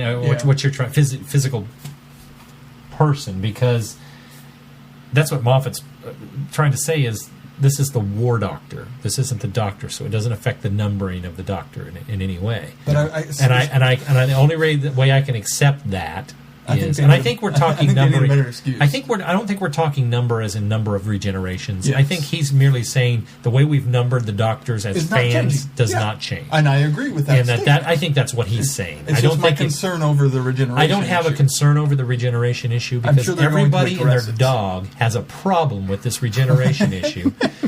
And this show is going to go on as long as it needs to go, so the regeneration issue will be fixed. But I appreciate what Moffat said about this not affecting the numbering of the Doctor. Yes, I did like and this. I look at that in the sense of it still works in the sense that the Valyard is not the Doctor either, and he's clearly somewhere in these regenerations. Physiology, he's the same. Physiologically, yes, physiologically, he's the same person still, just not a Doctor. So I'm okay with it. I heard a great. I still wish they used Warrior instead of War Doctor. I read somewhere that Moffat leaned towards just calling him the Warrior. He wouldn't have Doctor in the title at all. But that it was some influence from others that convinced him that they needed to make it solid, he still concrete needs to enough be that the Doctor, but not be the Doctor. Some people might get confused by it. So he went with. I think that's why they say Warrior, Warrior, Warrior so much in this, but they call him the War Doctor, and he was even introduced as the Doctor in Day of the Doctor, as the name of the Doctor, in order to keep it clear. Yeah, clarify some things. So. I have a theory that I read online, but I'm going to hold that off until later down the road, until maybe the Day of the Doctor, to see how they kind of handle. You guys some realize things. this time next week we'll be discussing the 50th anniversary. And I'm going to move us on to our last bit because, here's the reason why I wanted to keep this in here is we also got the Children in Need clip that was promised to us, and it was about 2 minutes and 8 seconds, I think. 2 minutes and 7 seconds of a clip from Day of the Doctor. Honestly, I saw the spoilers from this. Night of the Doctor. Even after I had seen it, Night of the Doctor. Unfortunately, I got online and saw a whole bunch of stuff. I kept seeing people, and then I saw David Tennant and Fez, and that was it. I kept seeing people posting on how much of a letdown it was. It's a clip. And I thought, you went into this all wrong then. Because they already announced it was going to be a clip. How this was going to play out. I knew it was going to be a short piece from the actual show. We're not getting another mini-sode. A wet taste. Wet my mouth, but just it's not going to give away anything. Yeah. And in fact, I was a little excited by what they gave us. I wasn't. because all that broken glass and the pictures that got out, Mona Lisa's on the rampage. You know what I got out of that? That's a story for another day. We're not even going to find a out. Story I'm not going to know anything about. We're going to get this awesome idea, and we're going to shelve that. Because when it came out, I went, and my first thought was, oh, and my second thought was, that was brilliant. So maybe that'll be what the Christmas special is about. I don't know. Maybe they go back to retrace that story. I thought that was incredible. Well, you set me up here and throw me off the scent, and then I went off the scent. Mona Lisa's coming back. That's all I got. Gemma Redgrave is in this more than this. It seems that it would return to Kate. She's in it more. Yeah, I already know that based off the pictures. The trailers. Yeah. Oh, in the trailers. So, obviously, I think we might revisit the paintings. I bet it ties back into it. I don't think it does. I think so? No. I think we have to come back to Unit, but I don't think Is it one of the has old anything school to do Bond openings where the intro doesn't have anything to do with the rest of the movie? That's the way I got. That's the impression I got here. In fact, I envisioned this as the pre-credit. Yeah, as soon as where it fades to black for us, that's where the credits are coming up. So they're going to do what they did. I mean, they did that with The End of Time. We saw everything up until the credits. Yeah, that's true. Yeah, I love the line. You just can't walk past the Fez, can you? One day you'll walk past a Fez. Not going to happen. No, she said, one day you could just walk past a Fez. Yes. And he says, not going to happen. I love that exchange. Yeah.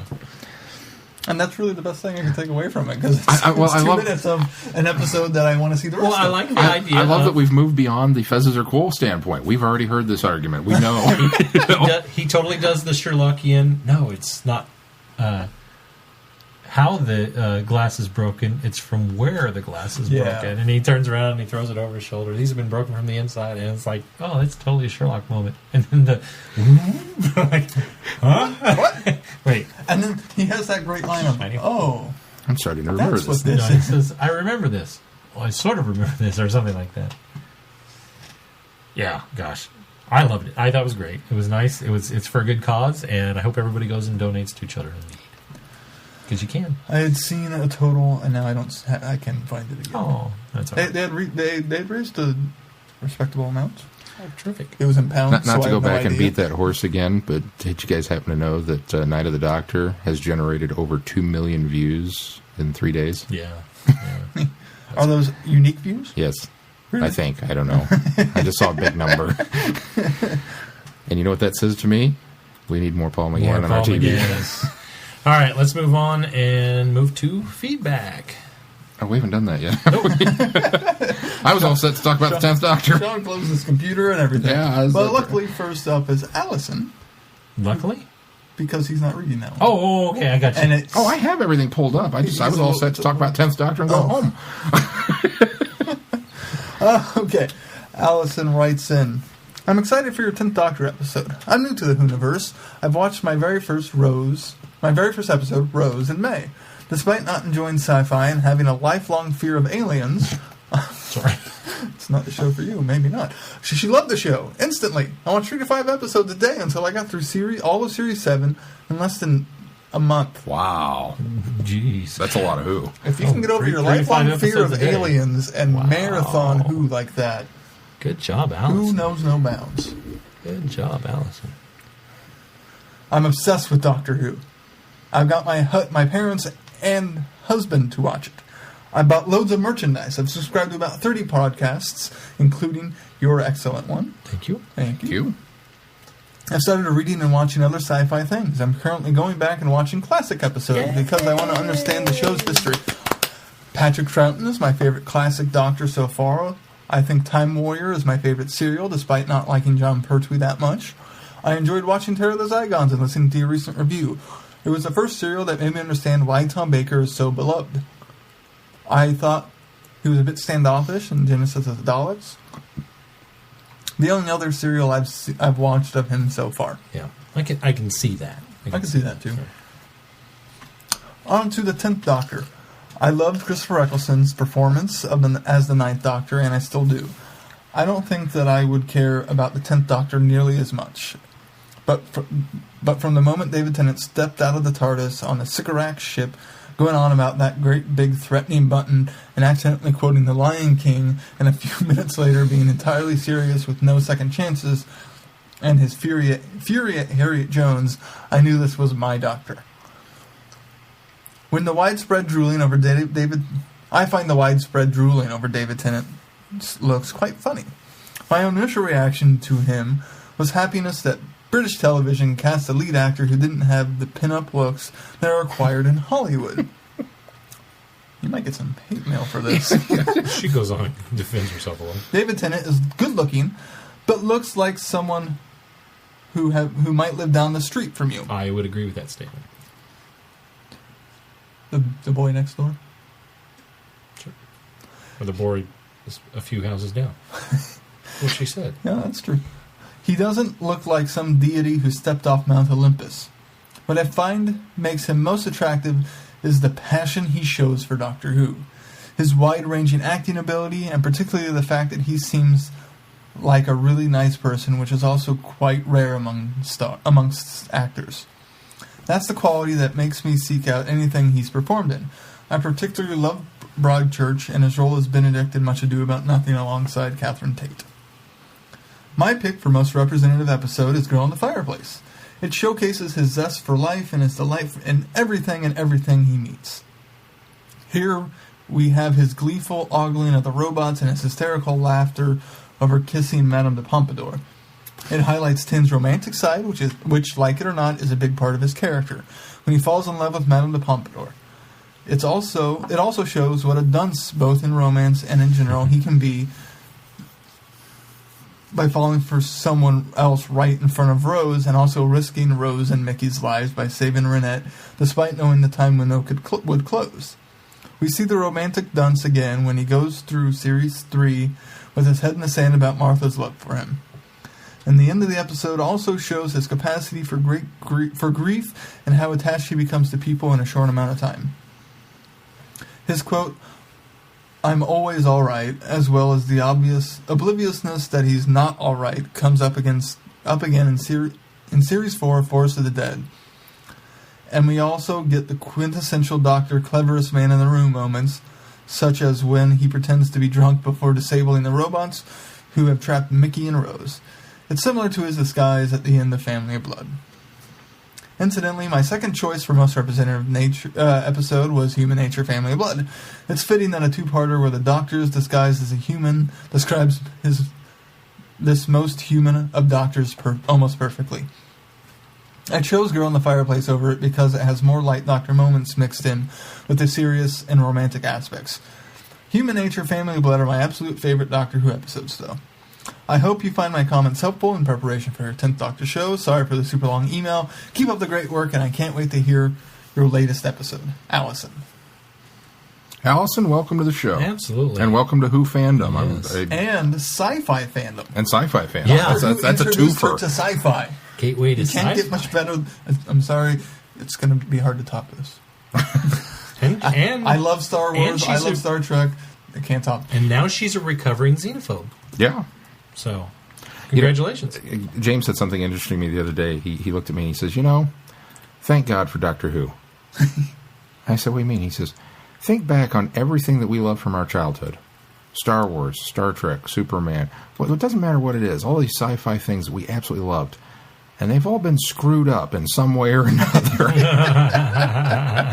But Doctor Who just keeps chugging along. It just keeps getting better. He's got a point. All right. Well, welcome to the fold, Allison. Next up is Lisa. Yes. Lisa writes, comment question, P.S. What are 5 and 6 up to on Twitter with the Fish Doctor? Items are missing from the Doctor Who experience. Read her hashtags.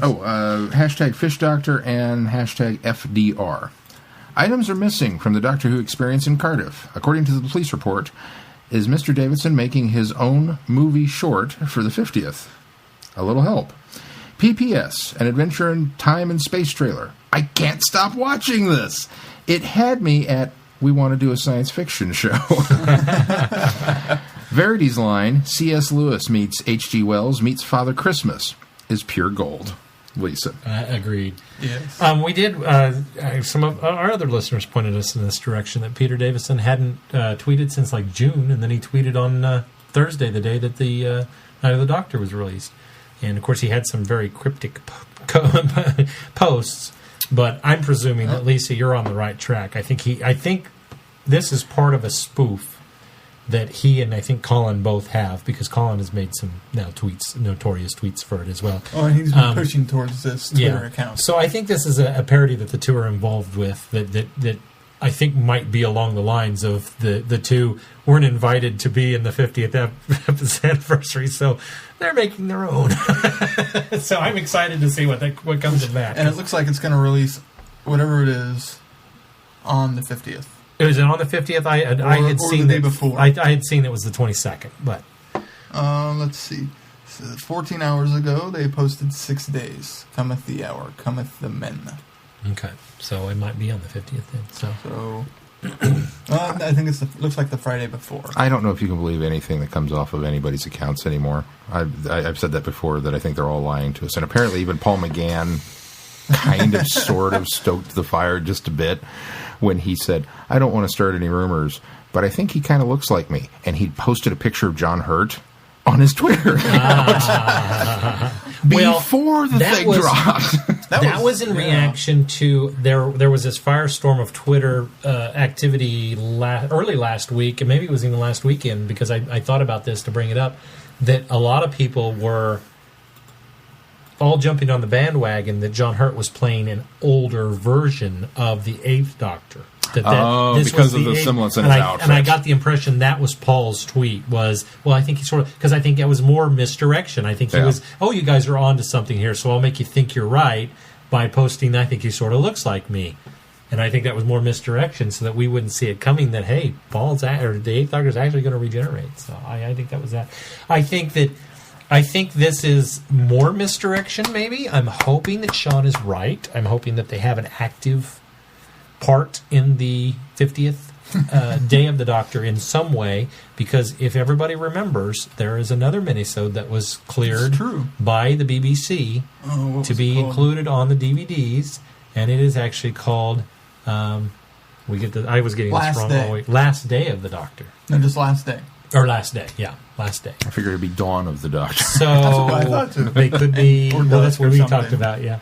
But Twilight of the Doctor. There could be more. Dusk of the Doctor. We could see another minisode come out, or that might be something that comes out after Day of the Doctor. So fingers crossed. But I think this is a fun thing that they're doing, and I think it helps with misdirection as well. So we will find out. We're on to it, Lisa. We're on to it.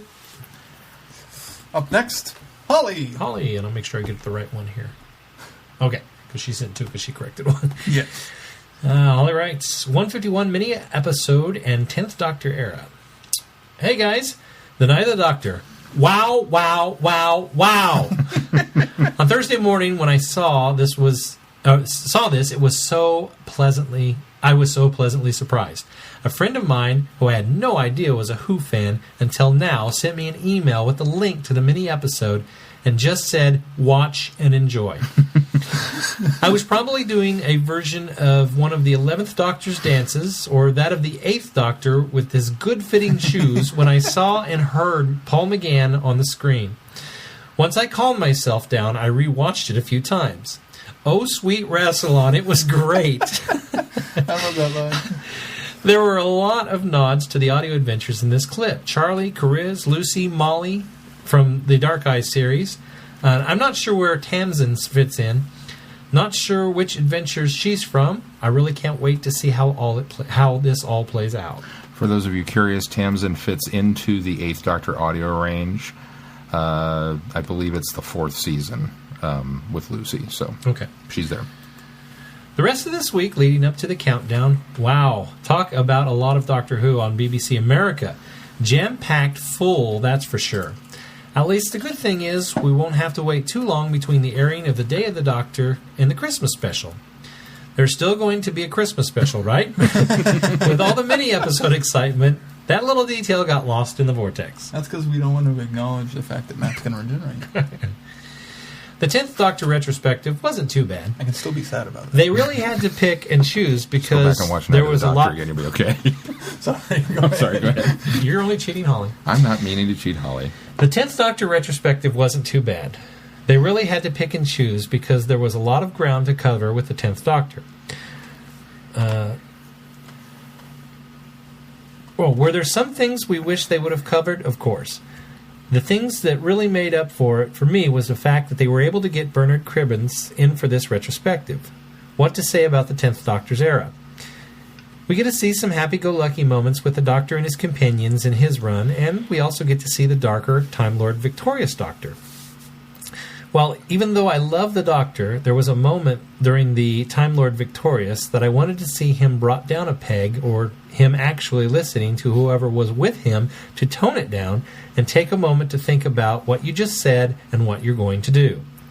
Now, trying to pick an episode that really encompasses the 10th Doctor, that's a toughie. I really can't choose, but I'm going to say that one of my favorite episodes with the 10th Doctor has got to be School Reunion. I know it may be a fanish choice, but I love everything about it. An older companion comes back, the most current companion gets jealous, and heck, I think Rose even was just a bit nervous that she's going to get the boot off the TARDIS. Then the scene where Sarah Jane and Rose compare notes about the Doctor was priceless. Well, I'll wrap it up here, because I'm sure there's a whole lot more feedback waiting to be read. Holly. Thank you, Holly. Very good. Those are some good points. Up next is Chrissy. Don't forget Rachel. We didn't have her on the list, though, right? We didn't. Okay. I just realized she's there, though. Yeah, so did I. So let's do Chrissy and Rachel. Chrissy, the three types of liars: liars, damn liars, and the BBC. Dear Vortex Boys, the Night of the Doctor. Well, I'm going to talk about this even if nobody else does, which knowing you three, this might be the whole podcast. Holy fez on a Cyberman, it's the freaking 8th Doctor on the screen in the Time War, referencing his Big Finish companions, regenerating! Those were all in caps, it wasn't me putting that excitement on it. I thought you put a very nice spin on it. Thank you. It really encapsulated how I think she was feeling. I totally think there was all caps in that sentence. I might have undersold it a little bit. Kind of like our done and on. There's no justified excitement that you can give to this. Anyway, sorry. But seriously, who besides Sean saw this coming? I mean, yeah, we all hoped it was true despite everyone's flat-out denials that it wasn't true. So Paul McGann really was involved in the 50th anniversary. Yeah, it's a minisode prequel, but it still counts. Who else is going to show up in the actual special? Let the rampant speculation begin. Not that it hasn't been going on for the past year already, but you know. Sean, you just keep wearing that tinfoil hat and gracing us with your harebrained conspiracy theories. So far, you've been pretty accurate. Thank you, Chrissy. As for the episode itself, it's a fantastic little short. The writing and pacing were fantastic. The story is phenomenal, and Paul hasn't missed a step. Helps that he's been doing Big Finish for well over 10 years. I love how the whole thing was constructed. From the very beginning scenes, the fact that you hear the Doctor's voice before you actually see him is genius. We've had the 8th Doctor in audio format for so long, most people would recognize his voice before we recognize his face. It's almost like having a Big Finish audio played out on screen. On my blog, I compared it to having a missing episode returned. While you may have heard the audio of the story before, having the visuals to go along with it is such a different experience.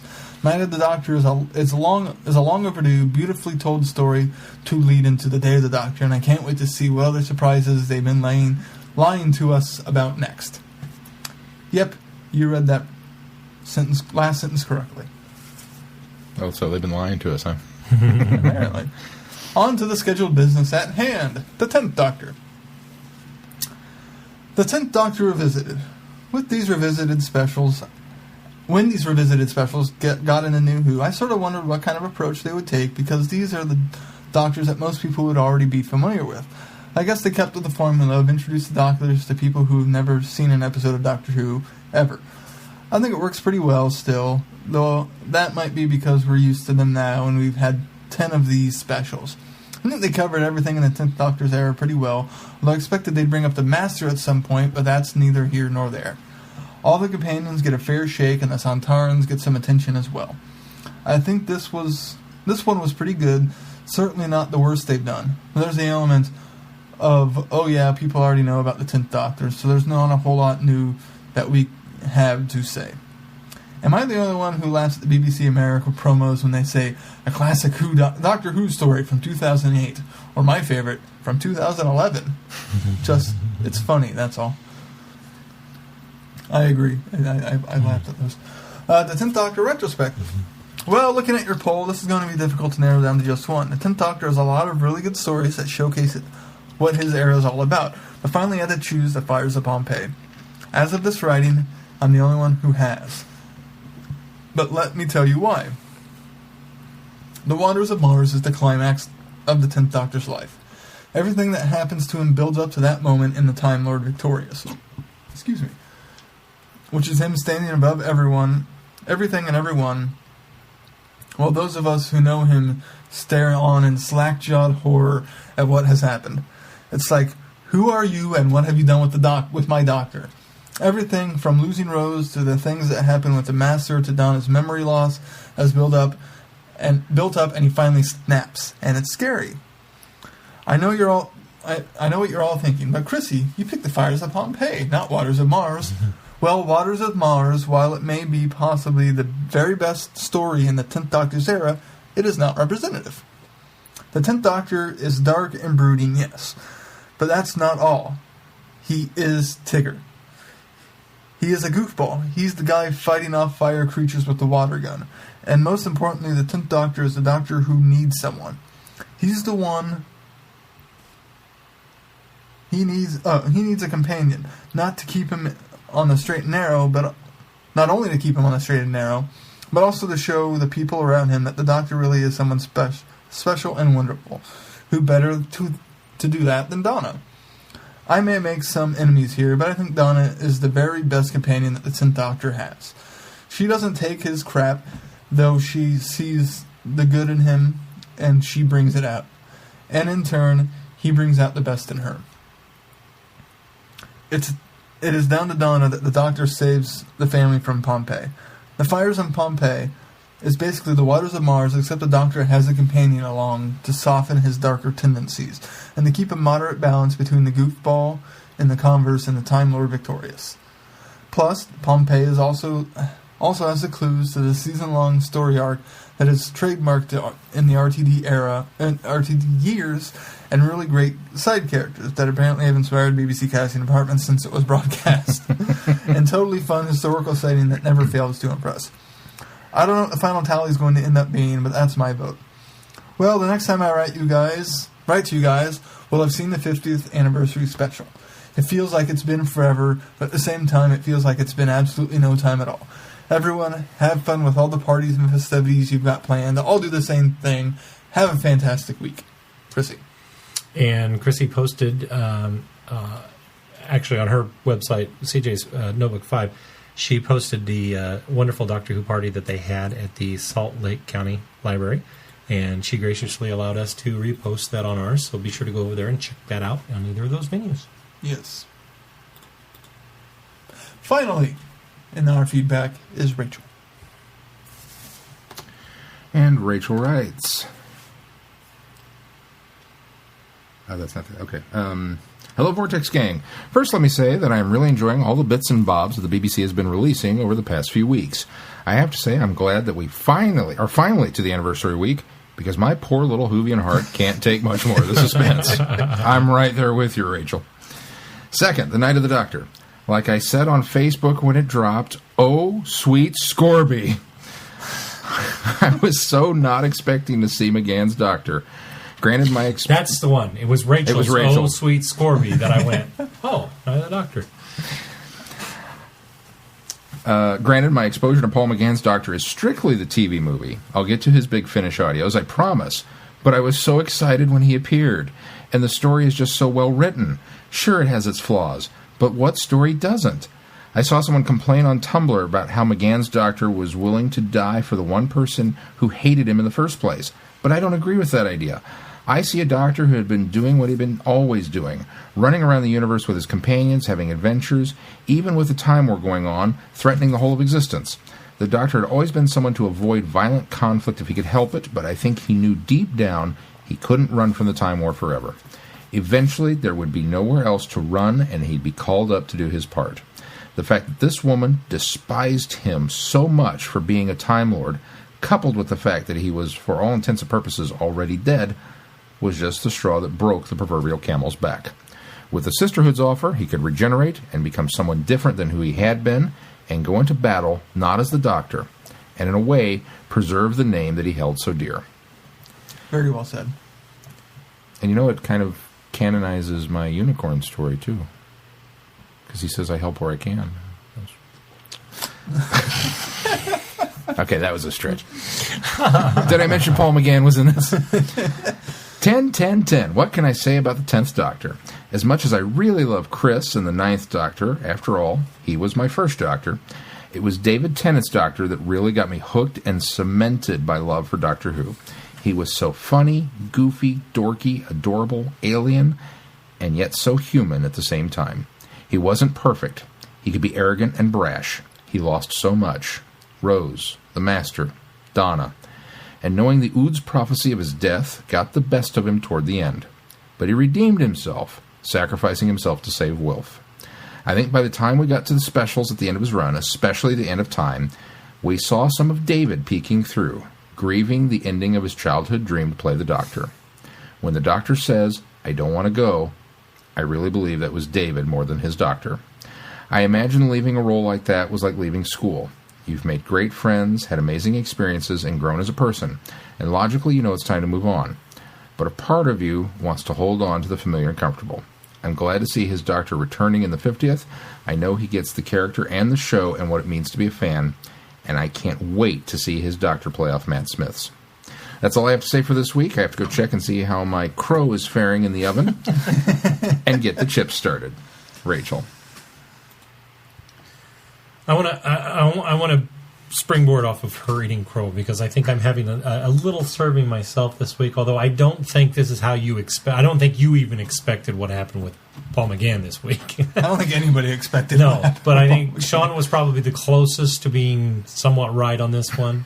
So I will say kudos to you, my friend. But there's a lot more to come, so we'll see if this all pans out. Okay, more to come. All right. Paul was on my TV for an additional 6 minutes. I don't care. Actually, what? This minisode really, Night of the Doctor really kind of, one of the other things I took away from it was that I don't think we will see any other Doctors now, with the exception of maybe one. But I will be honest. I got that feel too. I think this was a way to say this was a way to appease the fans and give us classic fans. This is the best I can do for you. Yeah, so. I don't want to admit it, but I suspect you may be right. I think we have more. There is. I think so too. I still fervently hope, and I still honestly believe that in some way, shape, or form they will be represented.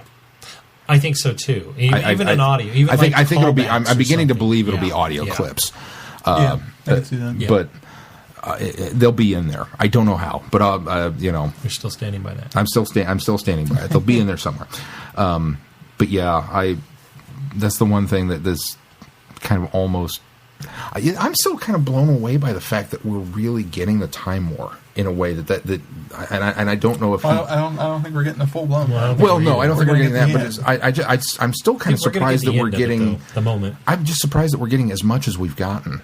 After I kind of expected them to kind of dance around it the way RTD did. I'm really still kind of on that.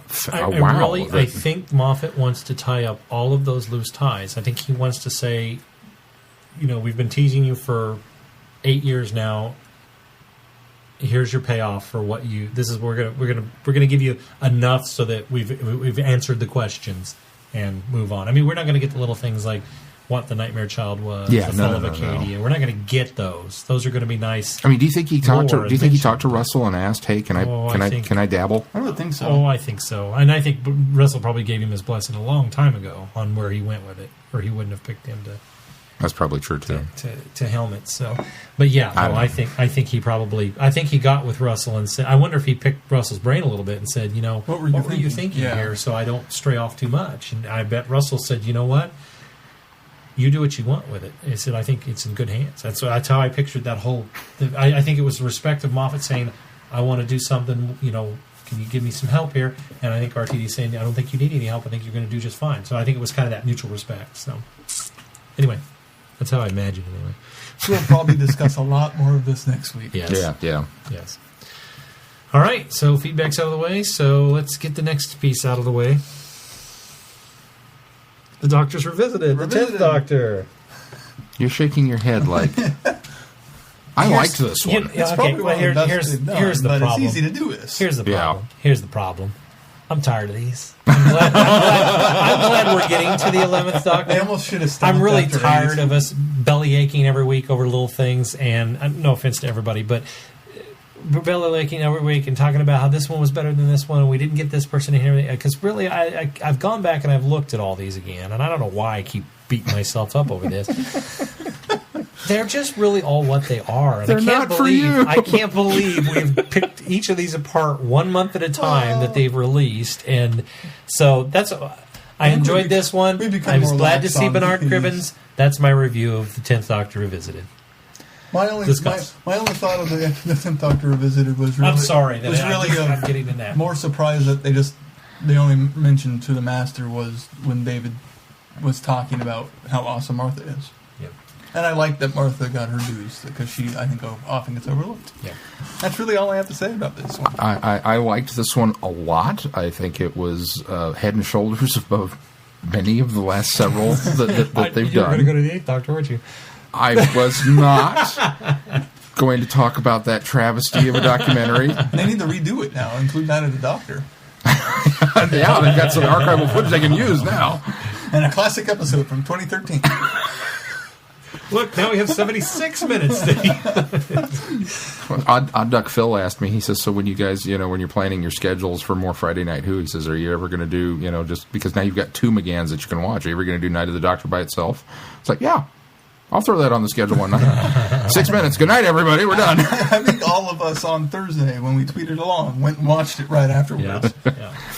But this one, to me, really honestly felt like there was a lot more material that they edited down to just this. Because you had a lot of commentators. You had Jackie. You had Mickey. You had Captain Jack. You had the producer. You had David Tennant. You had Martha. The not Doctor. Jackson Lake, David Morrissey. You had Bernard Cribbins. And all of them got like 2 lines. And the one guy who was Harriet Jones's aide. Harriet Jones's aide. All of them got like 2 lines. It's like, you cannot tell me that you had John Barrowman in that studio and you got him to say 2 things about Doctor and that was it. I don't know. He's wearing the same thing he was wearing in the second and third that he talked in, or first and second that he talked in, and then I think only and David's been wearing the same thing. No, David's was new. Way different because he had way scruff. And he had lots of scruff. Yeah. But halfway through, he's changed. I just honestly believe that there was more to what they had, and they really had to pare it down to get it into that 20-some-odd minute time slot. I think we're going to have the same thing for 11. I think you're right. I'm a little disappointed that they didn't talk to Donna. That's my one. Can I do my review for 11? I really like this, and I'm glad that they got beep for this one. Insert character name, actor name here. I was a little upset that they didn't talk to Donna. Other than that, I thought it was very well representative of the years in question. I think they did a great job. I'm not upset over the exclusion of the Master. I'm not upset over it. I like the fact that we didn't go with Daleks, since Nines was so Dalek heavy. Nice. Well, and that we went with Sontarans and Cybermen. I thought that was really cool, and I thought it fit for what because realistically, you go 10th Doctor, we're going to talk Dalek episodes. That means we got to bring up that one. We don't want to go there. So, there's the other one. Yeah, but they kind of talked about that with the companions coming back. So I really wish they'd have gotten Andrew. No, I meant the other one. What other one? In the season 2. Well, they talked about Rose with that. We didn't talk about her departure. And I want you, who ships Nine and Rose all the time, from Tennant's own mouth, the relationship changes and it becomes, boom, done. just that's it. Exhibit A, case closed. Go to sleep. I think that's because I don't like them all whiny afterwards about it. Well, and that does do that. And we've talked before about how that impacted Martha. How it shortchanged Martha. It shortchanged Martha because he spends the first half of her season, which he kind of mentions, going to places that he took Rose, and then the second half of her season is her being awesome and saying, "Screw you, I don't need you." But then Anna comes along and gets even more shortchanged because she gets like 2 or 3 episodes, and then Martha comes back, and then Rose comes back, and it's kind of like, oh well, yeah, not fair. But anyway. I liked this special. I thought it was good. That's all I have to say about that. I did find Stevens Moffat's comments leading into the episodes kind of interesting. How high of esteem he holds this one. I personally think that was Stephen Moffat's fanboy talking about those episodes, and not Stephen Moffat's showrunner talking about those episodes. Okay, I think he was so I think he was in the same boat as we were, geeking out over this is the greatest television ever, because that family unity came back into it. Well, shall we move on to the actual era? Yes, please. Paul McGann. Who wants to start?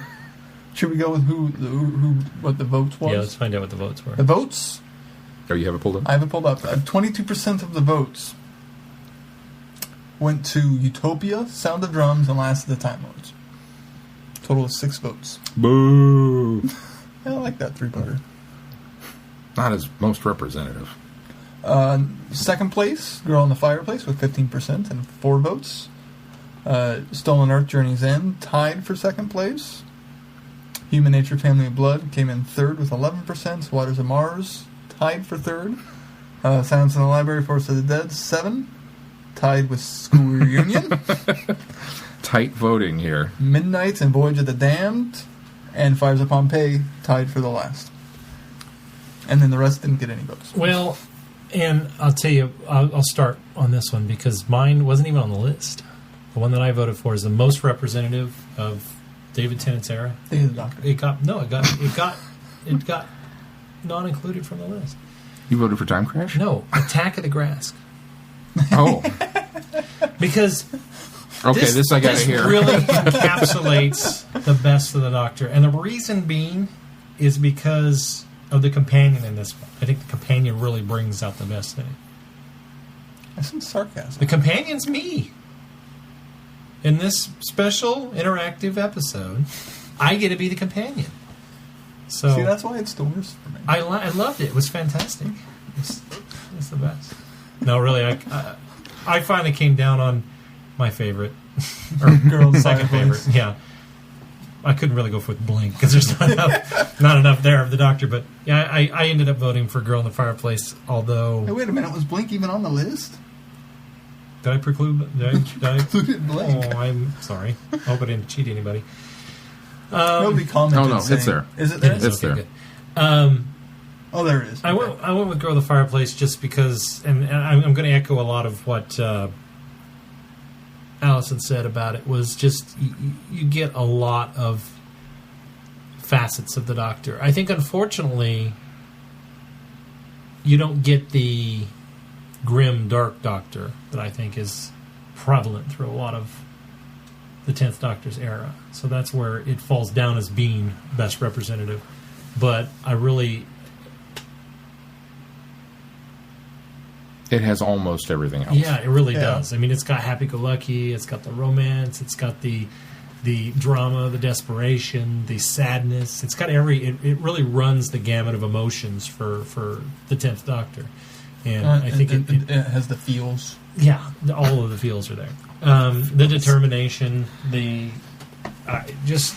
How is it that in a show that we've talked about Night of the Doctor for an hour and 38 minutes, the feels just now came up? And it wasn't about that. Because I contribute the feels to David Tennant's era. Oh, okay. Whenever I hear the feels, and especially fandom talking about it, it's usually RTD's era that they're talking about the feels. I guess that's true. That's Doomsday. Well, the feels. I think that's most representative because Rose leaves. I'm joking. Don't mention me. So that's don't mention me. That's my 2 cents. It's kind of a cheat because it's my favorite, and we've been instructed not to use your favorite, but I mean if you can. But if your favorite is what you genuinely feel is it most boils down, and I think that's why it's my favorite because it represents this 10th Doctor so nicely. Keith, I have no idea. Really? I'm tempted to go with Silence in the Library of Force of the Dead because it has both the dark and light elements. That was near probably the a top bit more of the dark elements that I think are more prevalent in the 10th Doctor's run. Well, people, we glom onto the Tigger moments, but there's a lot of the 10th Doctor's run, especially post-Doomsday, where he's all gloomy and mopey. And there's a lot of that here. And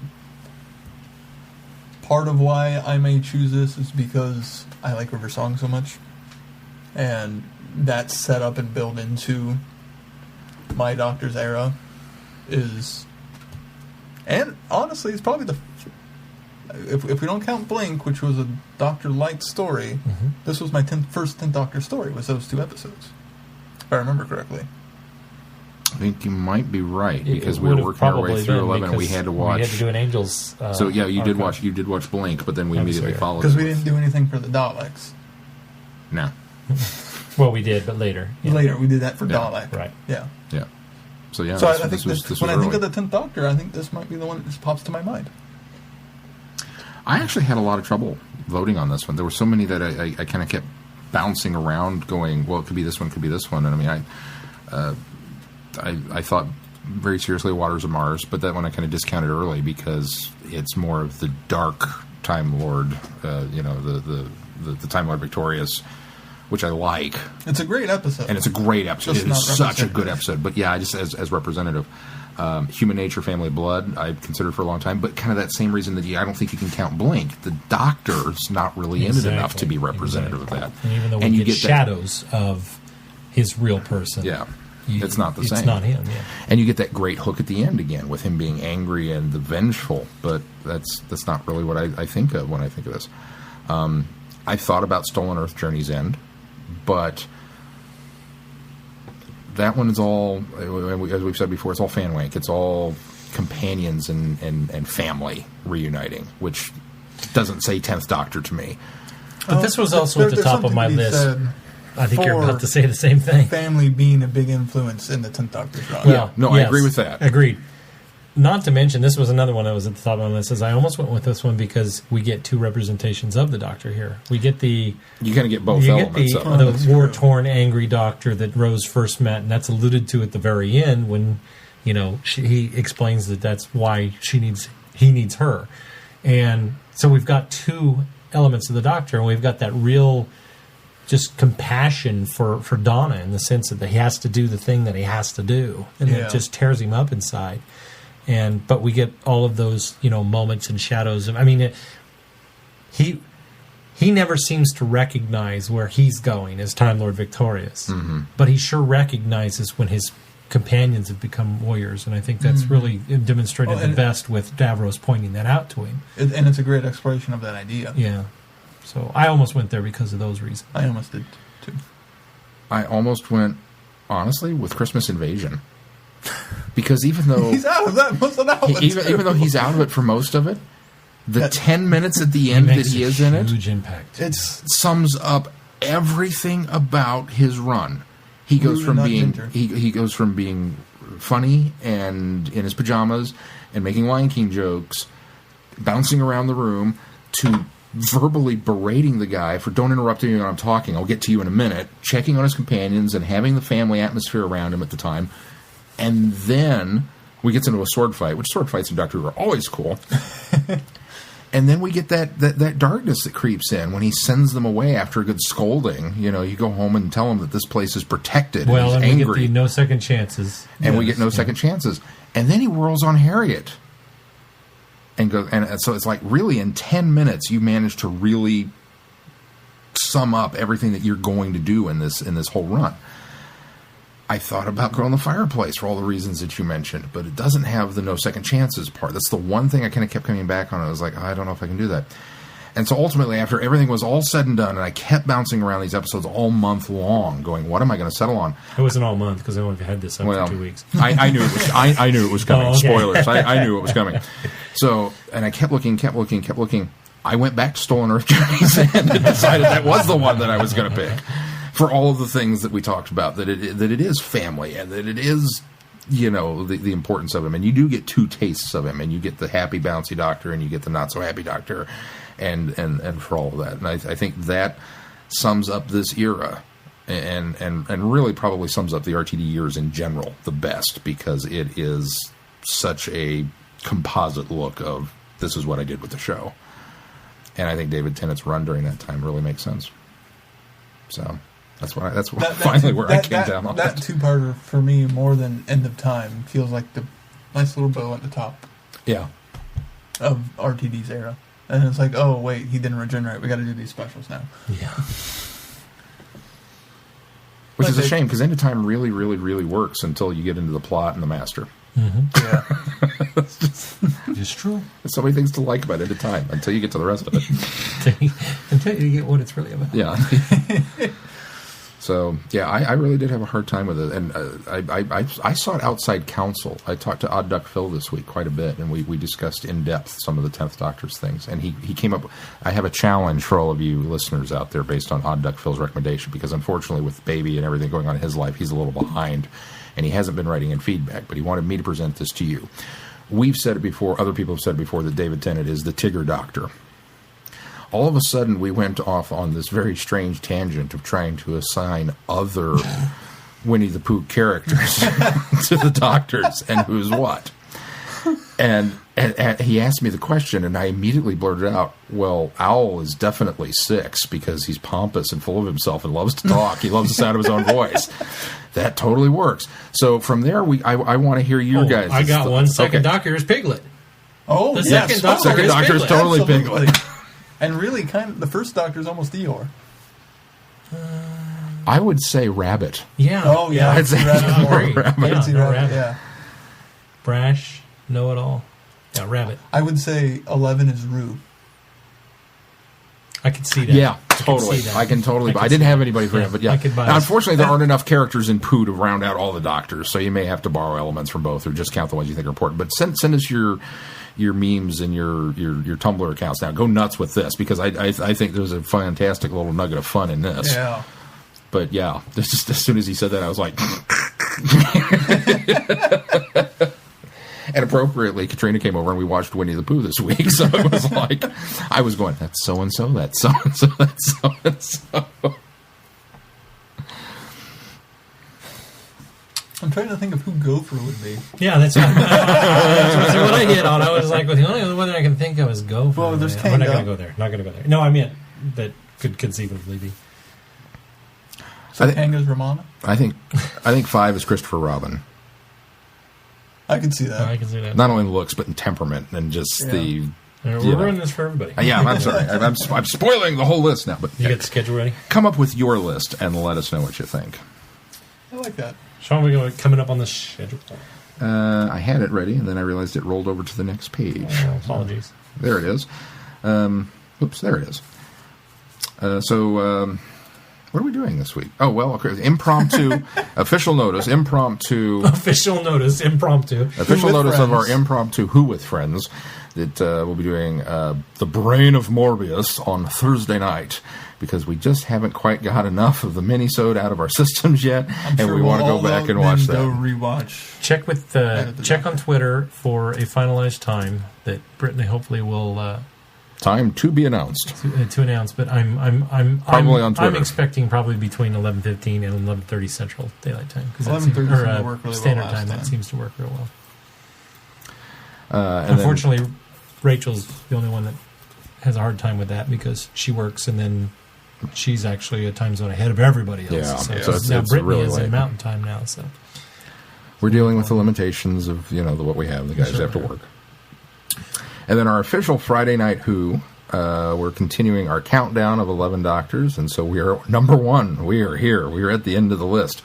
And what else could it be? We've got to do an Unearthly Child in celebration of the 50th, where it all began. We're going back to the junkyard at Totter's Lane. Friday night that we will be watching Unearthly Child. For us, anyway, we will be watching Unearthly Child on the anniversary because we started at 12 a.m., which is actually Saturday morning of the 23rd. And we couldn't have planned that any better. We're starting our day, the 23rd. We will launch into the very first episode of Doctor Who at the very first minute to the very first hour of the very first day. What a great way to start this. Absolutely. I'm stoked. Best way. I'm excited. Serendipity. And then I'm not going to bed at all that night. I'm just going to stay up all night and watch Doctor Who and all day and then enjoy the 50th anniversary. And then I'm going to carry those celebrations on to the rest of the weekend. We probably could turn around and watch An Adventure in Time and Space because it would have dropped by that point. I'm going to probably hold some impromptu tweet-alongs next weekend outside of hours that we're actually doing official stuff. So if you guys want to join in, check my Twitter feed because I'd like to keep this party going on all the way through the weekend. What do you got planned? I am vegging out. I have cleared my calendar next week. The only other thing I might be doing is seeing Catching Fire, but that's the only other thing I'm doing next weekend. I pretty much had to clear my calendar just for Saturday in order to be able to get this. The boss was none too happy about that either. But so yeah, we've got that going on, and then the big one, our episode number 152. It's still amazing to me we've done that. I just wish 150 could have fallen on 50. That would have been kind of cool. Well, we'll just back up and not. We'll just pull them off it and renumber some of these. That was the War podcast. Does anybody know? I kind of really don't want to know the answer. We've done 152 episodes now at varying lengths of. I don't know what's our average. Probably 2.5. 2.5 hours. Two and a half hours. This one's running right up on our average. Per podcast. So 152 podcasts at 2.5 hours each. Doctor Who ran for 700 episodes at 26 minutes each. Have we literally gotten close to talking about Who longer than it's been on the air? We're getting there. Oh. Anyway, so we'll have our big episode number 152 talking all about the Day of the Doctor, the 50th anniversary special. All the speculation will come to an end. We can finally say this is what we know because we'll have seen it. And I would encourage all of you to hold on to your feedback until you've seen it and send it in. Absolutely. So we all know. And because, unfortunately, we have not won the lottery as of yet, I think our trip to Chicago TARDIS this year has been truncated, and we're going to have to say that we're not going to be present at that. Rachel will have to be our representative. Rachel is going to be our Rachel's representative. going to be our representative. I have been in contact with her. Oh, have you? She's going to send us some reports. Oh, good. Or a big report. We will have report or reports from Chicago TARDIS. But in the meantime, we will also have probably a side trip on Adventure in Space and Time. So that because I'm sure we're going to run that gambit of running all the way up to the speed limit on our 50th time. So we'll put out something special for Adventure in Space because I'm sure we'll have comments about that too. But and then since we will not be at Chicago TARDIS, we will still continue the anniversary celebrations because I'm going to get my multi-doctor story in whether they give it to me or not. We're watching the 5 Doctors the week after on 11/29. And then our show 153 continues our multi-doctor celebrations with the light at the end from Big Finish. So there's that. Finally. Yes. And then lots of more goodness on the schedule. Lots more goodness to come, and I'll get more of it posted as we get closer we know the into 10th those Planet dates. Spare Parts is on there eventually. So that's actually the following week. It's 10th Planet and then Spare Parts. I'm sorry, I have to say that because I'm so excited. I'm so excited about that one. And now that IDW seems to have finally stabilized some of their release structure, and we know for sure that the Time Machine is available. Yes, No. yes. I'll be able to, what? It's not IDW. IDW's finalized some of their stuff with the comic books. Yes. Prisoners of Time. Prisoners of Time, which we Prisoners know of that Time. is available. And for, the Time Machine is available. We'll be able to get our 11th Yes. Doctor He was celebrations lumping out. I didn't want anybody to be confused. No, don't confuse the two. We've got Prisoners of Time and Dimensions. We still have another issue of Destiny of the Prisoners of Time, then, right? We have 2 left. No, that's beyond 11 and the 12. 11. But 11 is out. Okay. So you can go pick up 11 now in your comic book store if you want. 12 will come out on Keith Wednesday. actually has a physical copy of it. Yes. Thanks to Sean. Don't thank me. Thank Diamond for crinkling it. Yes. I don't care. It's still cool. Yeah. So there's that. All right. Well, if that's going to do it for this week, until next week, I'm Glenn. Paul McGann. You are not Paul You're McGann. not Paul McGann. I'm Sean. I'm Keith. Cheers. Good night, everybody. Be seeing you.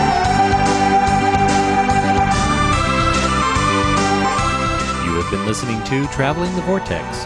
Doctor Who and all of its associated programs are owned and trademarked by the BBC. No infringement is intended or implied.